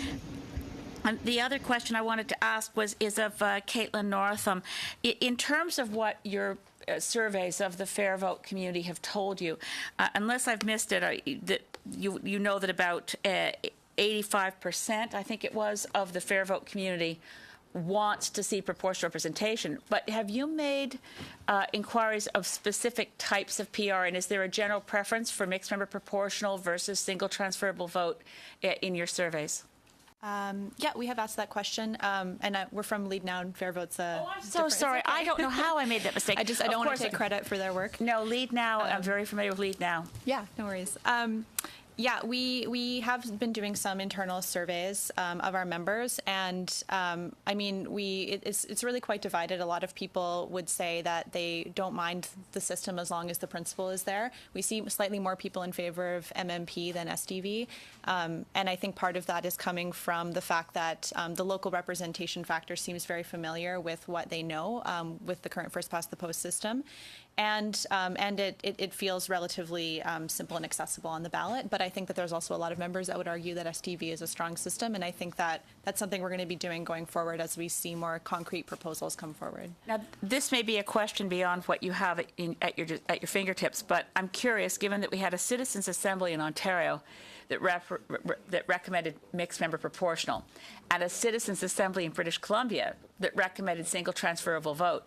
Have you, within your Lead Now community, a sense of whether there's greater support for MMP in Ontario and greater support for single transferable vote in BC? In other words, I'm wondering how much the work of those citizens' assemblies continues to inform public opinion in the two different provinces. That's a great question. I could pull that data apart and take a look at, because we did ask people what province they were from, so I could see who answered what, and I would not be surprised if MMP was more popular in Ontario. For that reason, I think that it just speaks to the importance of having really deliberative processes around these things, and the citizens' assemblies are certainly good examples of that. So, you know, they were a really good way for you know, the provinces to have a really good conversation about it and to educate more people in the community about different options for voting systems, because as I spoke to earlier, we do not have a lot of experience with other types of voting systems in Canada. So. So pursuing that, just to ask, and I don't know if you've done this, but have you asked the thousands of people that you talk to through online communication, have you done any work on the questions that are also before this committee of online voting, of mandatory voting, and one that isn't squarely before us, but I'd be very interested, because I know you have a lot of youth members, about changing the voting age? Yes, we did ask those questions, and it's in the results are in the brief that you should hope. I know the brief is still with translation, so you should have that shortly. We did ask those questions. I wish I could be more helpful on this point, as opinion was quite divided, as I think we haven't been talking about these issues as much with our community as with other issues like PR. But we did see that it was quite divisive on the question of mandatory voting. People were sort of concerned that it might be a blunt instrument, but also felt that it could increase representation of and the voices of people that don't traditionally vote or participate. With online voting, again, it was there were a lot of concerns about security, but also some interest in seeing whether it would help with accessibility. And then the youth voting was less popular, but then when we pulled it apart by age, when we asked just the people who were under 30 on our list, youth voting was very popular. So I think that's something that you should keep in mind. One last thing I think I can squeeze in to ask you is, given that one of your other priorities is climate, do you find any relationship between our voting system and Canada's climate action? Yes, we do, and I think that it really speaks to the heart of why we care about this issue. We're a very broad. We're a very broad organization. We have members from every political party, and people are interested in transcending those boundaries and in addressing the big issues like climate change that really do require inter-party cooperation in order to address. So yes, I think that that's part of where this is coming from, is that we're tired of seeing the sort of narrow election to election policy work that's being done right now under First Past the Post, and we want to see policy that's going to be, done collaboratively and will stand the test of time and not be changed in between elections. Thank you. Thank you very much. That's an interesting point. Ms. Romanato. Thank you so much. And I want to mention to Dr. Thomas, I think you're bang on. I've been listening to testimony for the last couple of weeks on all the reasons why women don't want to pursue politics, and I can guarantee you my decision had absolutely nothing to do with what voting system was in place. And I think you're right. I think there are informal barriers, but I don't think there are informal barriers just at the deciding to get the nomination or deciding to run and then the actual election campaign. I think there's also barriers post-election when you actually get elected. And I don't think that's just for women. It's those who, for our youth who are thinking about contemplating running for office and getting involved in that. I know this sound a little off, but that generation that is searching for a work-life balance, well, they don't want to be, living half-time in Ottawa and half-time in their home province. So I wanted to just let you elaborate a little more on some of those barriers that have nothing to do with an electoral system that are preventing our youth, our women, and our visible minorities from getting involved in politics. Thank you for the question. This links very closely to a project that I have with my co-editor, Amanda Bittner, who's out at Memorial University, and an international panel of scholars looking at the impact of gender and parental status in politics. And what comes through very clearly from that work and from other research are a number of things. First, something that's always going to be an issue in Canada is the commute. And that sounds really quite trite, except that I'm in Alberta, and a weekly commute to Ottawa is something that I simply would not do. It's just not on. And I can imagine for a number of people, people who are doing it know how difficult that it is, and people who are considering it, this is one of these things that becomes problematic. The idea that local politics is good for women comes from a lot of research in the United States that shows that women who actually get into politics say, well, I want to do it at the local level because I want to be able to drive to where I work, as opposed to fly to the state capital or to Capitol Hill or something along those lines. And so there isn't something necessarily about local politics per se that makes it friendly for women, but it is because of work-life balance and addressing things like commuting. The other thing that comes through pretty clearly is the nature of political work and what this means for children. In the province of Alberta, where I reside, we have some interesting things that are happening where we went from having a legislature that hadn't even addressed maternity leave and pregnancy and small infants to having two, not only in the legislature but in cabinet. Things that have come through very clearly from the last parliament is that the nature of political work itself doesn't lend itself to maternity or parental leaves, which is challenging, especially when care facilities don't exist in that particular workplace or close to that workplace for the care of things like infants. When we look at places like Australia and Great Britain, as well as historical evidence from British Columbia, what also becomes problematic would be whether or not individual members can do things like job share on committees or even bring a breastfeeding infant into committee work. In British Columbia, in the British House of Lords, and in Australia, individual members have actually been barred because their infants were seen to be strangers, and when that gets presented as being ridiculous, my example from the British House of Lords is that they then said that breast milk was a refreshment and refreshments were not permitted in the committee, and so that's why the breastfeeding mother couldn't be brought in. I wish I were joking about that, but I really am not. And so if you're looking at women who are my age, so in their 30s, and thinking about how they want to balance their professional life with other aspects of like life in general, these are considerations that definitely kick us out of the pool. Where this might become it'll be interesting to see how many young fathers are prepared to participate in these whole sorts of things as well, right? So I want to say that these things certainly do hit women in a particularly gendered kind of way, but I don't think that it's helpful to phrase them exclusively as women's issues. It's just that being a parent in politics is very different. What this means in the UK is that the majority of members of parliament who are men are parents, and the majority of women who are members of parliament are not. And my British colleagues have identified that as a problem. Yeah. Do you have any research on younger Canadians that are, whether they be female or male, that are contemplating running for office? Because we want to engage them not only to actually vote, but to contemplate a career in politics. And what some of those barriers could be. Yeah.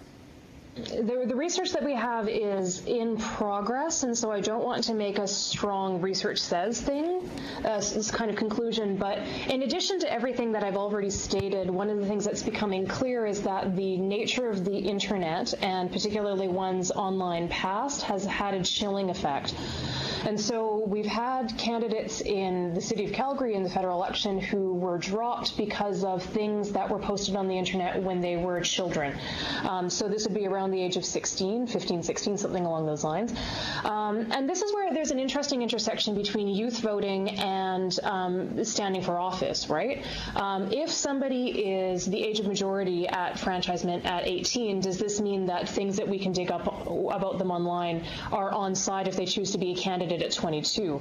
I'm on the record as saying that I think what people do in their private lives, especially, and even their professional lives, to be honest, decades or years before they choose to seek elected office, are maybe things that we ought to consider. I'm skeptical that they're actually good indicators of what kind of representative somebody would be like. Thank you very much. Other people will feel differently about that. We'll go to Mr. Reyes. Madame Norton. Ms. Northam, I have a quick question. The kind of questions that you probably often hear. You describe your organization as one which allows for citizen participation. You've talked about your will to move towards a proportional model of voting, whatever shape that may take. Do you agree that once the committee has chosen what type of reform it favors, and that we will have consulted, that we should consult the population through referendum before adopting such a model? Is really just interested in seeing reforms happen. To be perfectly frank, we believe that a referendum is not the be-all and end-all of democracy. It can be quite divisive, as we've seen in other instances, and it's not a politically neutral process, as other witnesses have already made the point. So, we're open to other processes that would be deliberative, such as a citizens' assembly, for example, but a referendum is not necessarily a good way to test whether or not there should be a reform. And our community, like I said, wants to see this change go through. Donc, si je me fie à votre... So if I look at your organization's website, it says your organization promises to actively defend referenda that could motivate greater citizen participation and regularly consults its supporters on various issues. So your own website is promoting your organization, that promotes your organization, is telling us that it wants to defend referenda as a mode of consultation. And now you're saying that during your consultations, your members are not necessarily in agreement with using a referenda and think that they may be too dangerous and divisive. Website you're referring to, I've worked on this issue for a year now, and I can say that the position I've given you is our official position on a referendum as it pertains to electoral reform. We do deliberative processes and engagement and consultative processes with our own community, which are online and offline. We use all kinds of methodology to do that. And I'm not aware of being on the record at any point as being in support of a referendum, but happy to see the passage you're referring to. Ben, je peux vous en faire référence et je laisserai une copie. Well, I can refer it to you, and I can give you the piece of paper at the end if you want, but it does say that it's in the open democracy section of your website, and I just read verbatim what's on the website. So I would go even further. At the beginning, when you mentioned the fact that our electoral system was unfair, which is a very strong word, because many experts testified before the committee and said that our system may not be quite as unfair as some people would claim, and these are academics and people with PhDs. You say that 85% of our members wish to move to a proportional representation model. So this is as the result of a survey amongst your own members, but apparently pan-Canadian surveys are showing that over 70% of Canadians wish to have a referendum. So why are the surveys within your organizations valid for a proposal here before the committee, but that a survey across the entire Canadian population is not credible enough for us to consult the population in order to validate, not tell us that they don't want some electoral reform, but saying that they don't agree with this type of change? Why do you have two different opinions on this? Context, Lead Now is not Parliament. We're a community of people with similar interests and similar sort of interests in pursuing issues of open democracy and improving our democracy. So we don't, we do these processes internally in order to give us direction when we come to situations like this. I believe that's actually a very different context than asking an entire country about this question, especially when you have multiple parties with different political interests involved. We're not the same situation as this committee.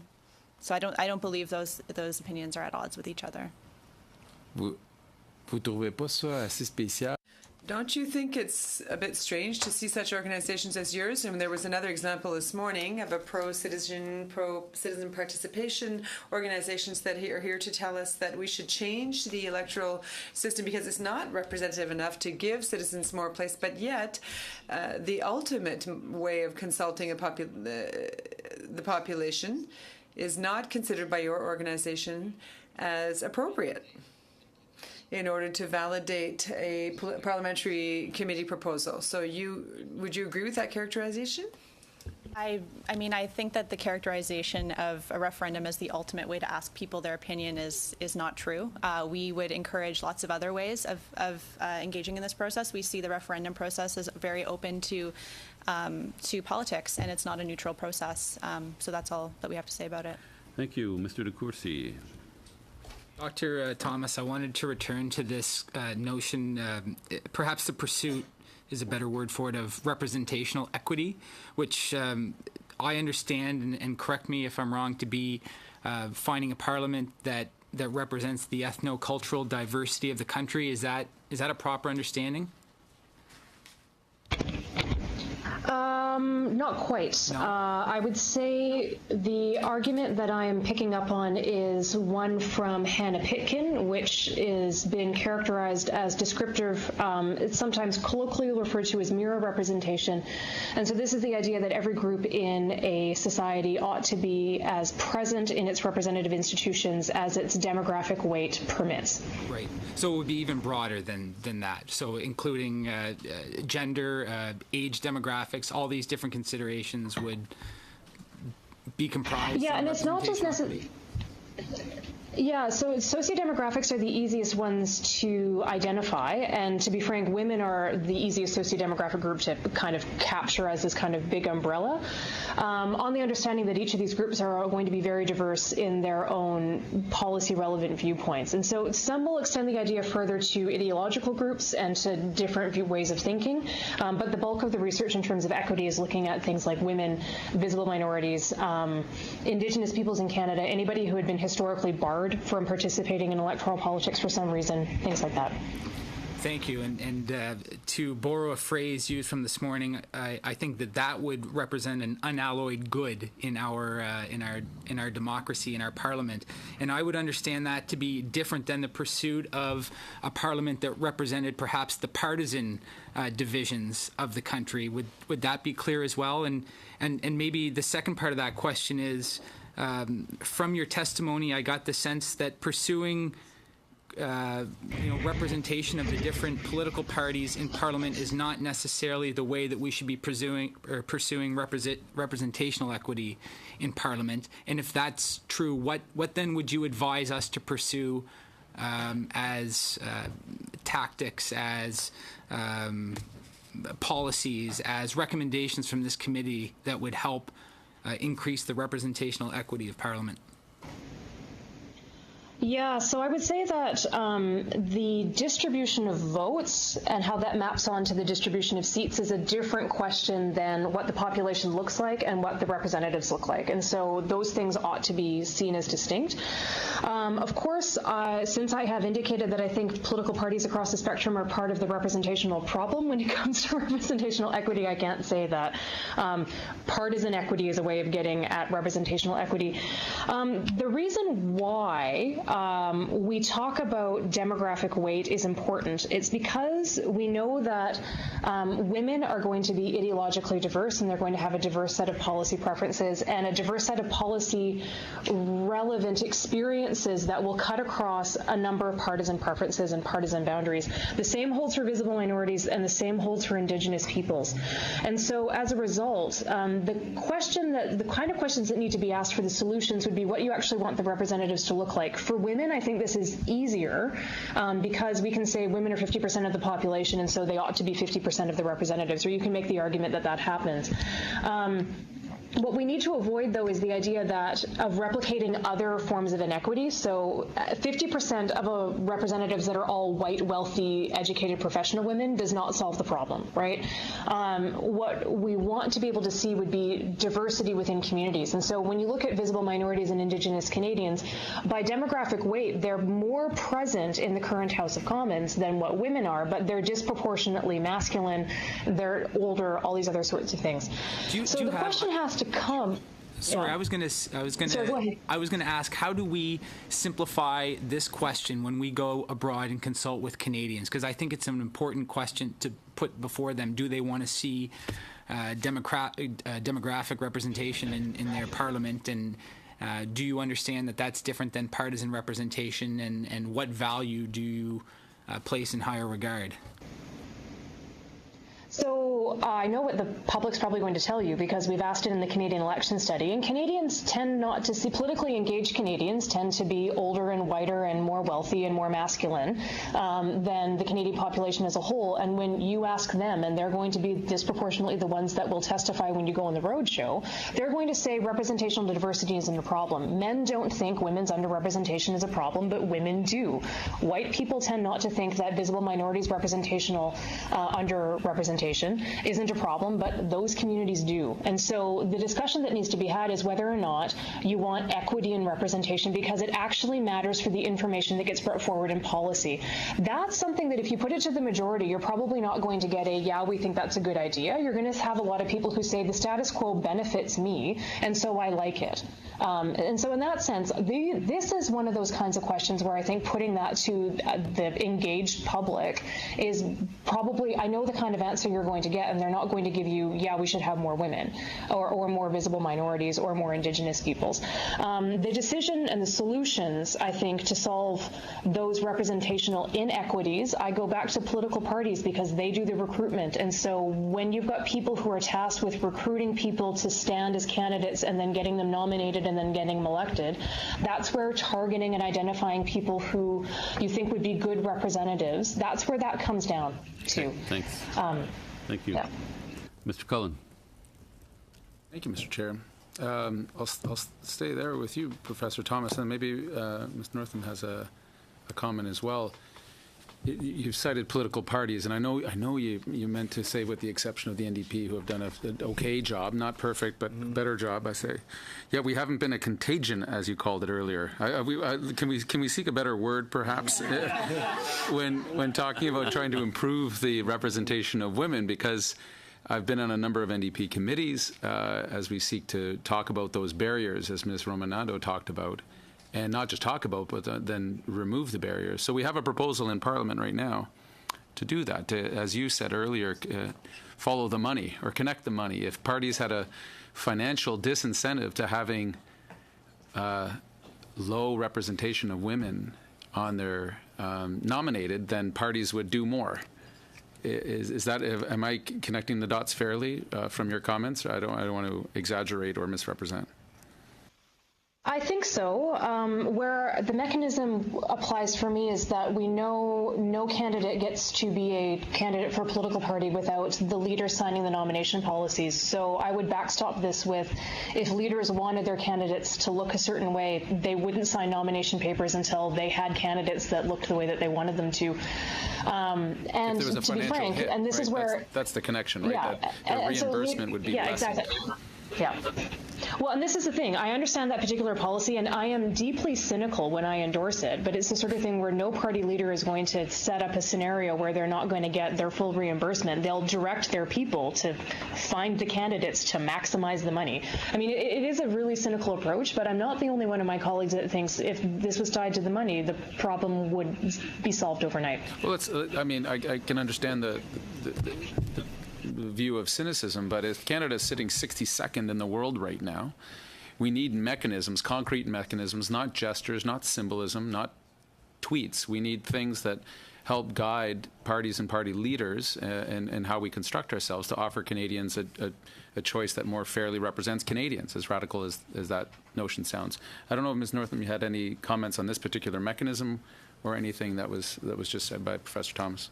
I mean, I think we're broadly supportive of and would agree with the fact that there are the multiple barriers to women's participation, and we have to look at all of them. And we had suggested PR as one possible way to do that, but I acknowledge, obviously, that it's not, you know, the main solution.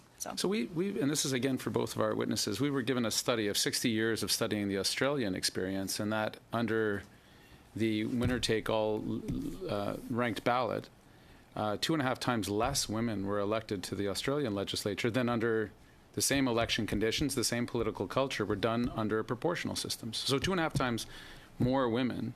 While we don't offer it as the silver bullet to the question that we're trying to solve here, the evidence we've been given by a number of esteemed academics has said that this is something that we should take note of. And that's the evidence that we've seen also. And we're, like I said, we're looking at all the solutions, and PR, the experience of countries with PR does seem to show that there is improvement in that area. And I think that we have a lot of work to do on improving participation of women in politics. So it's all, we got to look at all the solutions. Professor Thomas, is your argument then that there's correlation but not causation? Is that the general sentiment around proportional systems?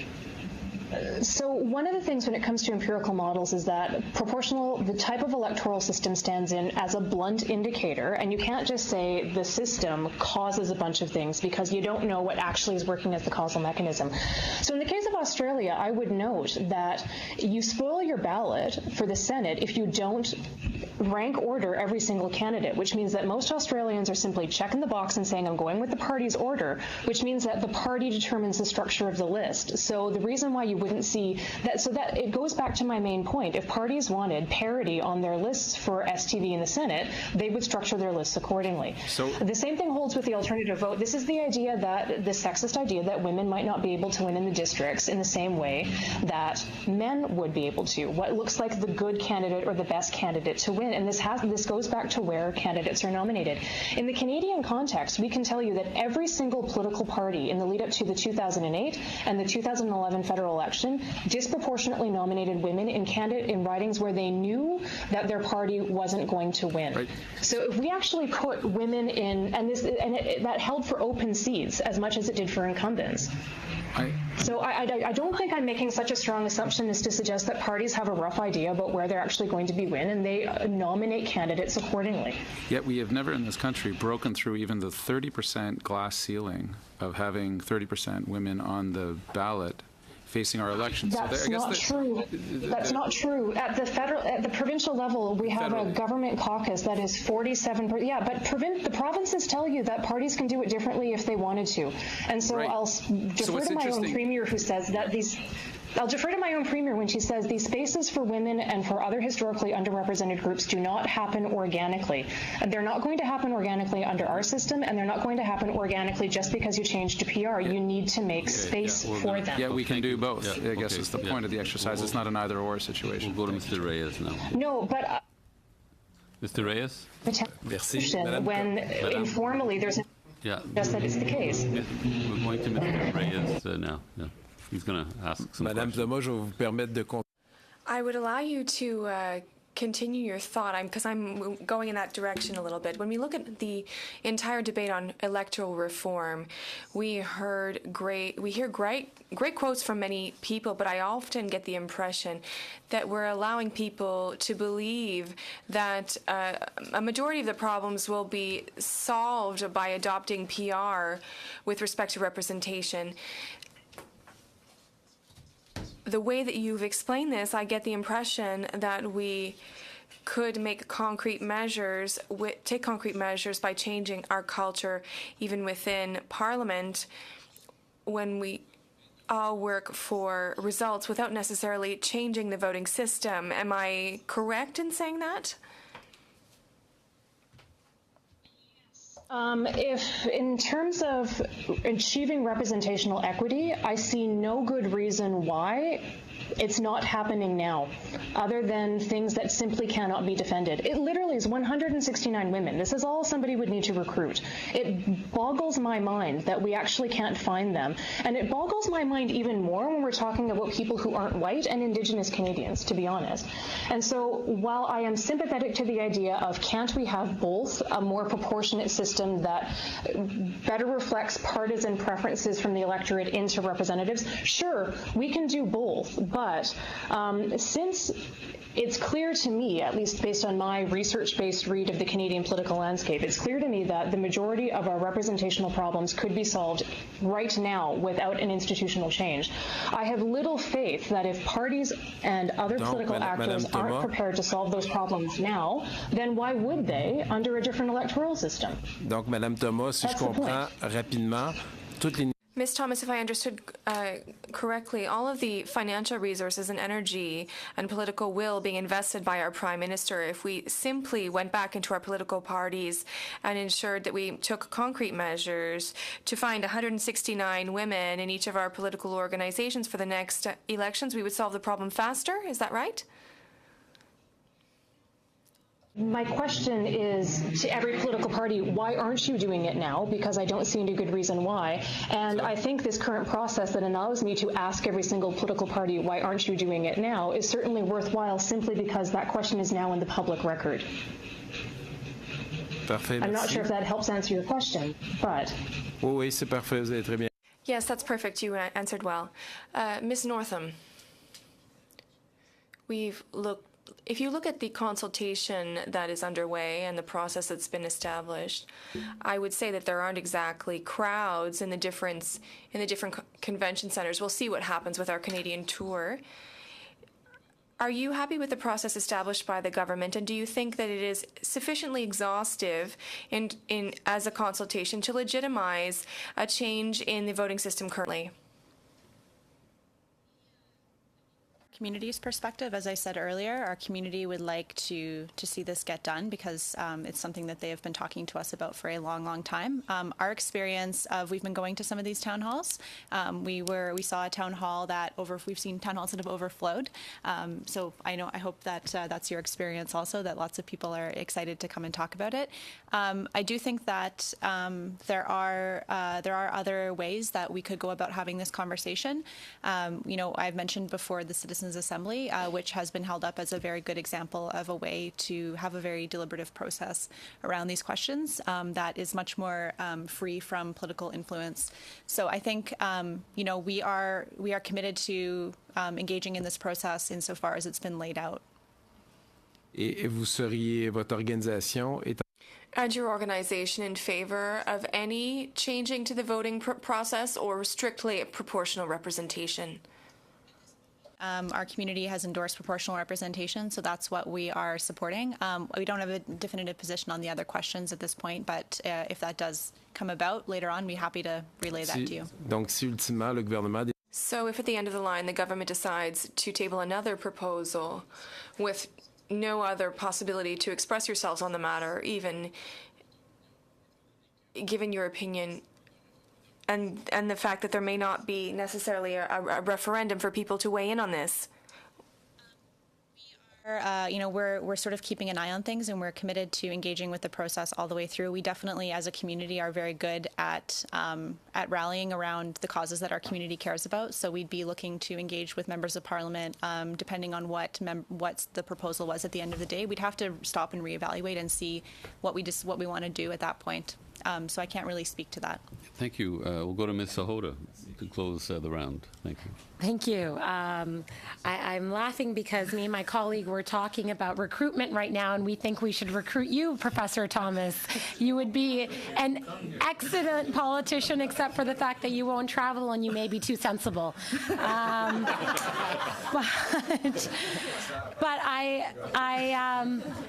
as I sit here, I hate to be the one trying, I don't want to be testifying. I do want to, learn as much as possible from all the witnesses here, but I am from a minority group. I am a woman. I did run in this last election. I have a young son, so I have a young family, and I can attest to why I made the choice and the barriers that I felt I faced and still face today, and why I've talked to a lot of other women that I know and trying to encourage them to run, and the responses that I get from them.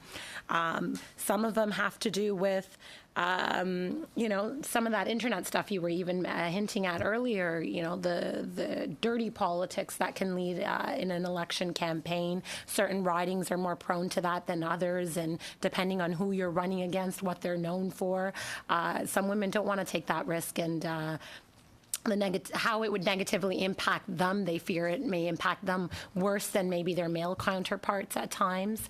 I can definitely tell you it wasn't the electoral system. I think most women that want to get into politics, they like the competitiveness, they like politics, and that's why they're there.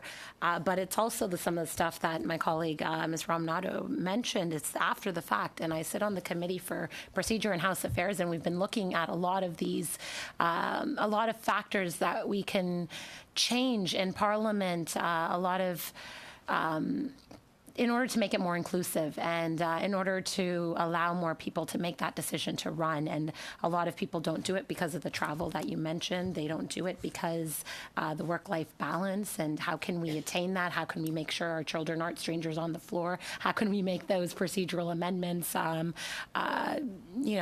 maternity leave? There's so many things to consider that are inherent obstacles for women, and I know some are for men as well, but there's other biological factors that women have that men don't encounter those problems. So it's so complex. The why aren't more women in politics is such a complex issue to look at, and it's very simple to just say, this is the reason why, and we can solve it by either PR. I mean, had we had a PR system in place today, you can maybe try to make the link that we have a gender-balanced cabinet, and maybe it's because PR countries lead to gender-balanced cabinets. Well, no, they don't. It's political will, like you said. If you want to do it, you'll make it happen, and I definitely agree that we need the political will across all parties, regardless of what party it is, to get that mirror image in Parliament. So I just want to say, thank you for your testimony today, and you've given us a lot of other things to think about. And I want to just open the floor to you and Ms. Nottam, if there's anything else you want to say in conclusion before you have to leave today, things that you weren't able to testify to today. I'd like to just open the floor to you about that. So on recruitment, what I would say as concrete steps that could be taken that would have payoff down the road, we know political parties are this vessel that get candidates recruited and forwarded for election. We know that party members are much more likely to be men than they are to be women. And we know that when women are party members, at least from research that had been done in the past by William Cross and Lisa Young, that the kinds of positions that women were in were different than for men. And so blending that research with other research, I would say this: recruiting women as candidates first is probably a good way to fail. What I would recommend that all political parties do is just to recruit women as party members and integrate them into internal party democracy processes. Then the other thing that becomes clear from the research is that those women, if they're in key positions, they will recruit other women as candidates, and they'll recruit other women into their parties. The other thing that also becomes clear as the research is that women need a lot of time to set things up so that they run. A lot more time than some of the men that get asked. And so this could be a multi-year process. And so if you're asking somebody like 2 months out from an election date, they're probably going to say no. But if you ask 2 years, it might be a little bit different. The last thing I'll say that comes up in my research that I conducted with my colleague Lisa Lambert is less about the internet, but it links to this as well, where sitting members had expressed safety not only for their own safety concerns, not only for their person, but also for them and their children, and when they were talking about the conduct of their jobs in ways that their male peers did not. And this is a sort of thing where it just is another additional element to kind of take into consideration when we're talking about finding those 169 women and setting the stage for them so that they'll actually be prepared to go. Okay, Ms. Northam, do you have anything to add to? On the specific point, not so much. I just wanted to thank you all and end by saying that I think that if you are thinking about first past the post, you're endorsing a system that it does underrepresent millions of Canadians, and I think that it's just a question of whether we can do better and whether we can do better at representing people in this country. So just leave you with that thought. Thank you. I have one last question, which I would like to ask. When it comes to countries that have list systems, either MMP or pure proportional, and I know there aren't very many that are pure proportional, but what is, on average, the gender makeup of the lists? I mean, I almost naively thought that they would automatically be 50-50, because that would be one of the reasons you might want to have a list. So yeah, so it was it was a naive assumption. But what is it? Anything close to 50-50, or like if you look at Europe, for example, what you would think that the list would be 50-50, but what are you finding? So I have the figures for all OECD democracies, so it's Europe plus a few others. For list proportional representation countries with a legislated gender quota, their legislatures are 32% women. If they have a voluntary party quota with list PR, their legislatures are 29% women. List PR plus a legislated quota plus a voluntary party quota is 28% women, and that suggests to me that if parties are voluntarily putting quotas on and they're legislating quotas, the barriers are considerable. List PR countries with no You're losing me a bit, because I'm just looking yeah. at the list. I'm not looking at that portion of the system that is writing based. Like when you have a list in a PR mixed member proportional system, what percentage of the list is typically, you know, women. You know, some countries have 50-50 lists and some have like 60-40, or how does that work?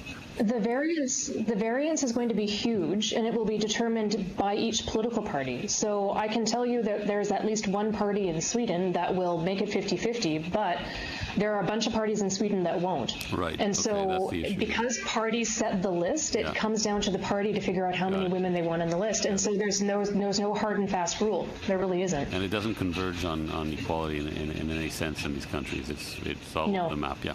Okay. Well, thank you. That was really a fantastic session. And I have a feeling that a lot of the testimony from today will work its way into the report, I'm sure. So thank you for joining us from Calgary. Thank you for joining us and being here, Ms. Northam. And I thank Professor Massicott in his absence, of course. Thank you for making the time today. Have a good day. Thank you. Colleagues, we'll have about a 10-minute break because we don't have a meeting? Okay. I thought we were going to do some stuff. Okay, there's so many meetings. There's so many meetings. I thought there was a meeting. I thought there was what, at 2:30 tomorrow morning? Okay, what I want to remind colleagues, I haven't done the gavel yet, but what I want to remind colleagues is that we have a meeting tomorrow at 9:30 in this room. Okay, I'm sorry we don't have a meeting after this. Okay. I just want